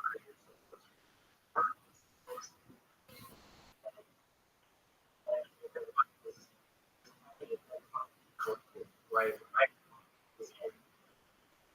and receive from what we right? people take away. Um, it is overwhelming. I think when it comes to like the weird, someone has that I just can't tell them that.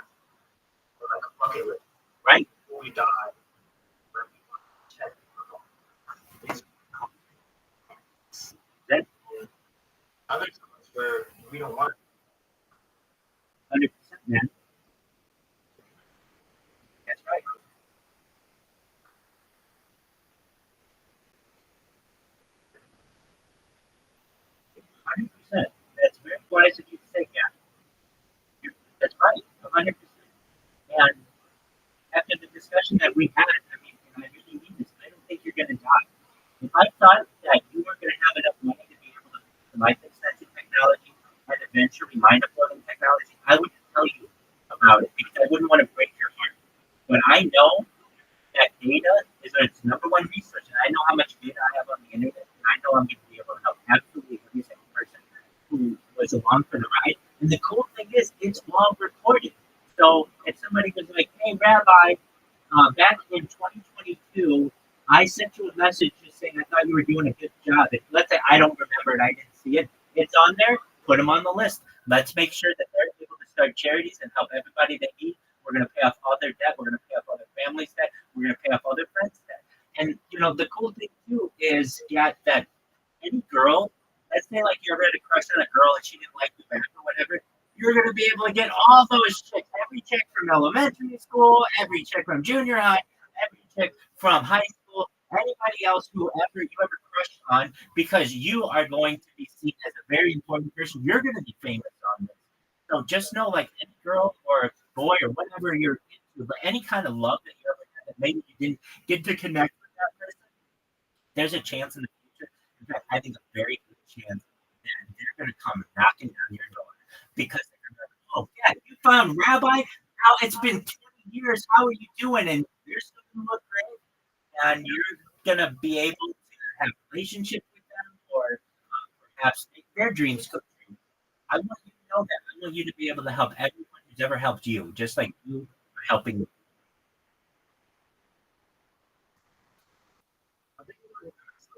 Hey, yeah, that's absolutely fine.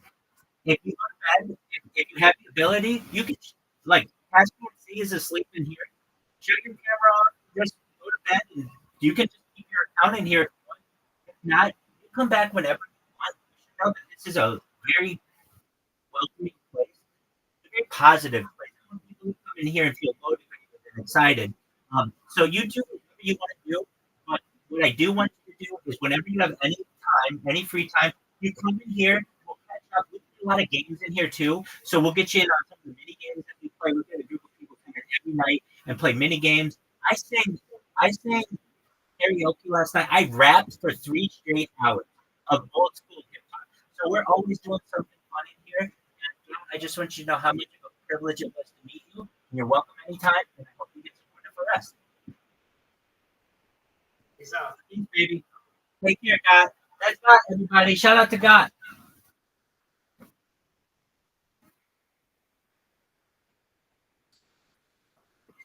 We're running up. And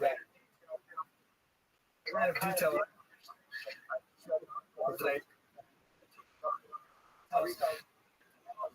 I had to look up. Apparently, it doesn't lie.